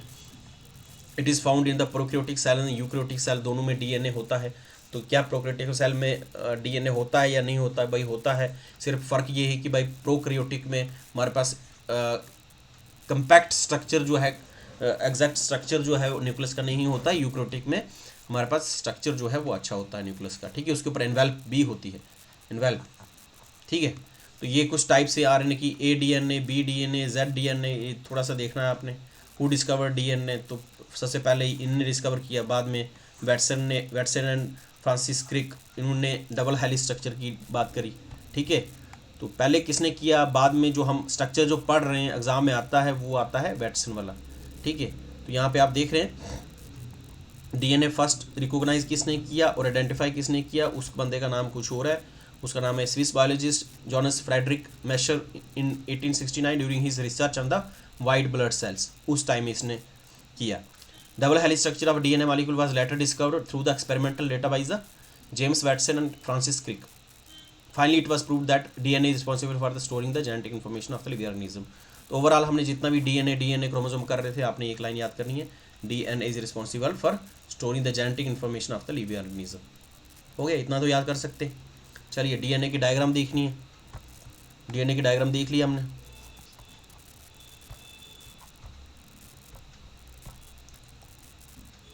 Sugar phosphate backbone है, बेस पेयर हमारे पास AGCT है, इसको बोलते हैं नाइट्रोजीनियस बेस। स्ट्रक्चर जो है वो हमने देख लिया। चार्गफ लॉ है कि A T के साथ जुड़ेगा और C G के साथ जुड़ेगा। प्यूरिन एंड पायरिमिडीन बेसिस भी बोलते हैं इनमें, ठीक है। DNA replication is important process. कुछ डेफिनेशन है, जैसे डीएनए रेप्लिकेशन क्या होता है और ट्रांसक्रिप्शन क्या होता है और ट्रांसलेशन क्या होता है। ये यूपीएससी ने पूछ रखा है कि ट्रांसलेशन और ट्रांसक्रिप्शन में बेसिक डिफरेंस क्या है। इट इज़ इंपॉर्टेंट, ठीक है। रेप्लिकेशन तो आपको पता चलेगा कि रेप्लिकेट मतलब रेप्लिकेट करना, कॉपी करना, तो आपको पता चल जाएगा इसमें। लेकिन ट्रांसलेशन और ट्रांसक्रिप्शन में थोड़ा सा बेसिक डिफरेंस है, तो वो आपको थोड़ा सा कन्फ्यूजन हो सकता है। वो इंपॉर्टेंट है, यूपीएससी ने पूछा है, मे बी स्टेट पीएससी पूछ सकता है, ठीक है, या फिर अदर एग्जाम्स। चलिए DNA replication is important process that occurs during the cell division, ठीक है, मैंने बता दिया। जो हमने माइटोसिस वाला भी पहले देखा ना, वो क्या है, सेल डिवीजन तो हो रही है, एक सेल से दूसरे बन रहे हैं। It is also known as semi conservative replication during the DNA makes a copy of itself. DNA makes the copy of itself. अब ये देखिए क्या देखा था हमने भी, इसमें क्या देखा था, यहाँ पे हमारे पास क्या था, एक डीएनए, एक न्यूक्लिक एसिड था, यहाँ पे डीएनए। अब यहाँ पे जो क्रोमोसोम थे, देखिए इधर से आस्ता आस्ता ये हुआ प्रोसेस चला, ये चला, लास्ट में हमारे पास कितने बन गए भाई, दो सेल बन गए हमारे पास।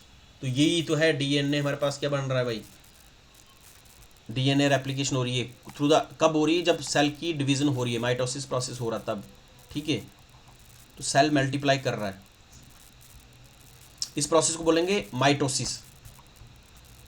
डीएनए रेप्लिकेशन मतलब हो गया कि भाई कॉपी कर रहा है वो,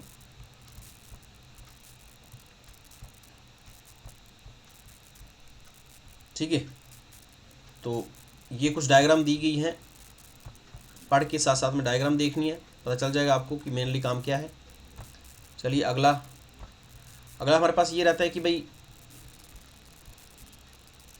एक तो हम डीएनए फिंगरप्रिंटिंग होता है, उसके बारे में बेसिक डेफिनेशन पता होना चाहिए आपको। म्यूटेशन क्या होता है, म्यूटेशन मतलब क्या होगा, म्यूटेशन मतलब हो गया change which occur in the DNA sequence. अगर डीएनए सीक्वेंस में अगर कोई चेंज आ जाए, जैसे फॉर एग्जांपल अगर ये स्ट्रक्चर है डीएनए का, ठीक है। लेट अस टेक एग्जांपल, ये डीएनए का स्ट्रक्चर है, जैसे ये ए है, ये टी है, यहाँ पे जी है, यहाँ पे सी है, और यहाँ पे कोई चेंज आ जाए स्ट्रक्चर में अगर कोई चेंज आ जाए, ठीक है, तो उसको बोलेंगे हम म्यूटेशन हो गई है। क्या बोलेंगे? म्यूटेशंस हो गई हैं। तो म्यूटेशन अगर होगी तो उसका डिफेक्ट दिखेगा, ठीक है। तो change in the change which occur in the DNA sequence is called as mutation. इतनी डेफिनेशन पता होगी। जैसे एलील देखा था, ALLEL, एलील मतलब हो गया डिफरेंट प्रकार के जीन को हम एलील बोलते हैं। म्यूटेशन क्या हो गया? म्यूटेशन हो गया अगर इसमें ATGC इसमें डीएनए की सीक्वेंसेस में, ठीक है, जो सीक्वेंस है इसमें अगर कोई डिफेक्ट चीज़ आ जाए, ठीक है, डिफेक्ट आ जाए डीएनए में, तो वो क्या बोलेंगे? हम उसको म्यूटेशन बोलेंगे। Change which occur in the DNA sequence, तो उसको हम क्या बोलेंगे? Mutations, changes. फिर हमारे पास डीएनए फिंगरप्रिंटिंग आगे देखेंगे हम, एप्लीकेशन है डीएनए फिंगर का। सीआईडी वगैरह में देखा होगा ना आपने, सीआईडी में कि हम डीएनए फिंगरप्रिंटिंग लेंगे, वो करेंगे मर्डर केसेस में, तो वो यही डीएनए फिंगरप्रिंटिंग, क्योंकि डीएनए एक दूसरे बंदे के साथ मैच नहीं करता, ठीक है। तो उसमें हम इसका अगर ये सेल भी मिल जाए बाल वाला, वो भी यूज़ करेंगे। जीन थेरेपी आगे पढ़ेंगे हम, लेकिन सबसे पहले डीएनए रेप्लिकेशन और ट्रांसक्रिप्शन देख लेते हैं, ठीक है। रेप्लिकेशन और ट्रांसक्रिप्शन देख लेते हैं, फिर हम एप्लीकेशन पढ़ेंगे कल, ठीक है। जैसे क्लोनिंग है, फिर प्लोरोपोटेंट स्टेम सेल क्या है, स्टेम सेल की टेक्नोलॉजी क्या है, और ये सारी चीज़ें हम आगे देखेंगे। जैसे for example types of stem cells, क्या एप्लीकेशन है स्टेम सेल की, साथ में आगे एम्ब्रियोनिक स्टेजेस क्या हैं, ये सारी चीज़ें, स्टेम सेल एप्लीकेशन क्या हैं। और ये आपने कल के लेक्चर के लिए, अगले लेक्चर के लिए इसके आगे जितनी भी थ्योरी दी गई हैं, इसके आगे बायोटेक्नोलॉजी की जितनी भी थ्योरी दी गई वो आपने पढ़नी है, क्योंकि वो हम पढ़ेंगे कल, ठीक है। कल मतलब हो गया अगले लेक्चर में, ठीक है। तो बायोटेक्नोलॉजी के बेसिक जो थ्योरी है ये आपको समझ आ जाएगी कि भाई क्या क्या चीज़ें का कर रहे हैं। अभी तक हमने बेसिक बायोलॉजी का कंसेप्ट सारे क्लियर किए। एप्लीकेशन हम फिर से नेक्स्ट लेक्चर में डिस्कस करेंगे एप्लीकेशंस, ठीक है। एप्लीकेशंस क्या है, बायोटेक्नोलॉजी क्या है, बाकी छोटी मोटी चीज़ें, तो उसमें हम डायरेक्टली जाएंगे बायोटेक्नोलॉजी। देखो अब मैं बायोटेक्नोलॉजी का बेसिक डेफिनेशन तो बता ही जाता हूँ मैं। Biotechnology is the use of organism और ए कंपोनेंट ऑफ ऑर्गेनिज्म और other biological system to make product and the process. Bio means life, life मतलब हो गया ऑर्गेनिज्म, प्लांट्स हो या एनिमल्स हो, दोनों कोई भी, उसको यूज़ करना है, उसका प्रोडक्ट बनाना है, उसको बोलेंगे बायोटेक्नोलॉजी, ठीक है। Many forms of modern biotechnology rely on the DNA technology. किस पे डिपेंड करता है? डीएनए टेक्नोलॉजी पे। DNA technology is the sequencing, analysis and cutting and pasting of DNA. तो ये बेसिक छोटी छोटी डेफिनेशन है, लेकिन आपको आनी चाहिए कि डीएनए टेक्नोलॉजी में क्या है, बायोटेक्नोलॉजी में क्या है, रिकम्बिनेंट डीएनए टेक्नोलॉजी क्या है। तो बेसिक छोटी छोटी डेफिनेशंस हैं। जैसे एलील क्या है, म्यूटेशन क्या है, एक ही लाइन की डेफिनेशन ही है, लेकिन आपको क्लियर एंड क्रिस्टल डेफिनेशन आनी चाहिए। तो ये डेफिनेशन आपको इधर से ही दिखेंगी, ठीक है।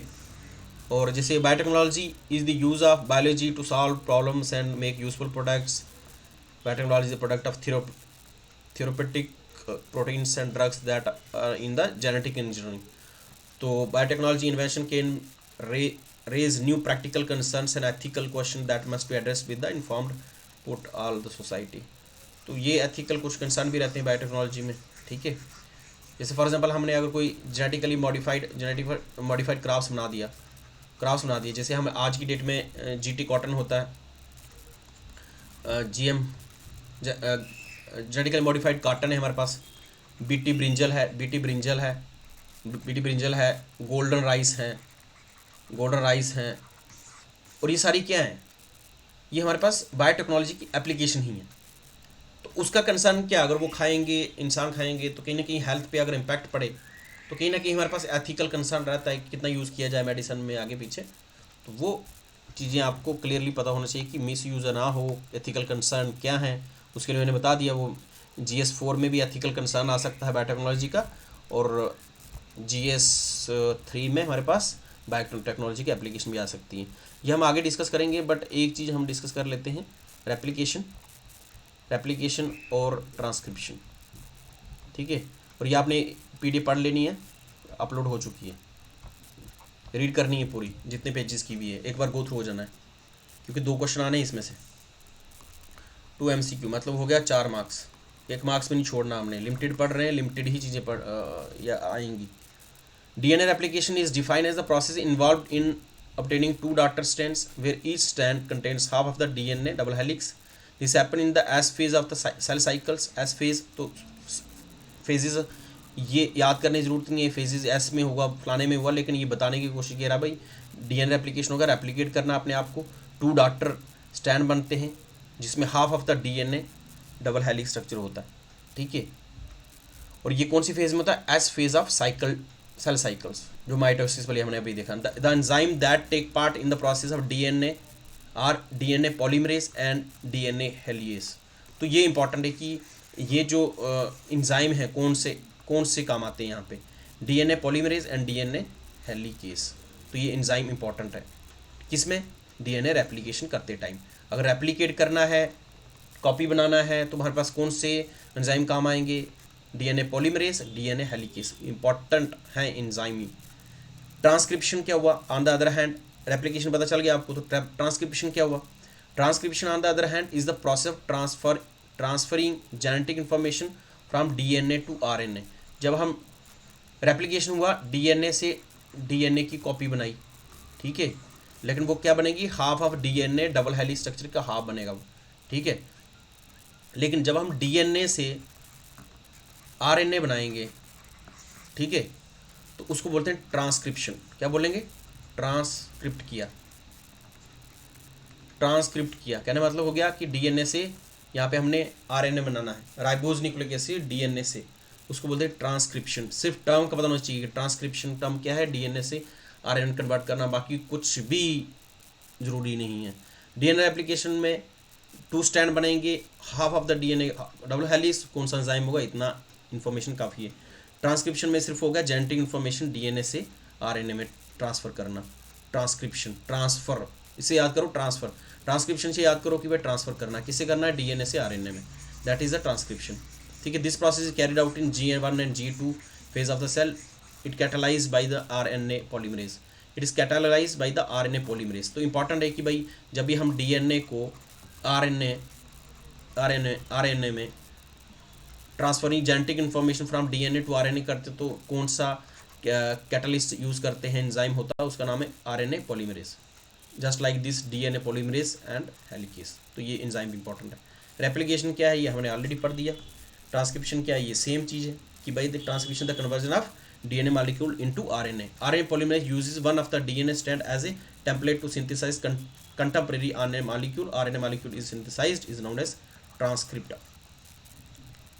ठीक है, तो कंक्लूजन जो है आप देख सकते हैं। बाकी हम रेस्ट करते हैं, अगले लेक्चर में, लेक्चर नंबर 7 में हम डिस्कस करेंगे एप्लीकेशन इसकी, ठीक है, एक ही लेक्चर में, बट प्रोवाइडेड कि आप इस PDF को पढ़ लें, एक बार गो थ्रू हो जाएं। आधा घंटा लगेगा, लेकिन गो थ्रू होना है कि भाई क्या क्या चीज़ें हैं, तो आपके लिए ईजी रहेगा। तो नेक्स्ट लेक्चर में हम डिस्कस करेंगे बाकी वाला portion. Thank you so much, wish you all the best, जय हिंद। मिलते हैं नेक्स्ट लेक्चर में, ठीक है। और ये अगर यूट्यूब पे लेक्चर जाता है तो भाई कोर्स जो है JKS का प्री 2023 का चल रहा है। CSET साइंस कोई भी कोर्स आप लेना चाहते हैं, ऐप पे अवेलेबल है, फ्रीली आप ले सकते हैं, सब्सक्राइब कर सकते हैं कोर्स को। Okay, thank you so much. मिलते हैं आपको नेक्स्ट लेक्चर में।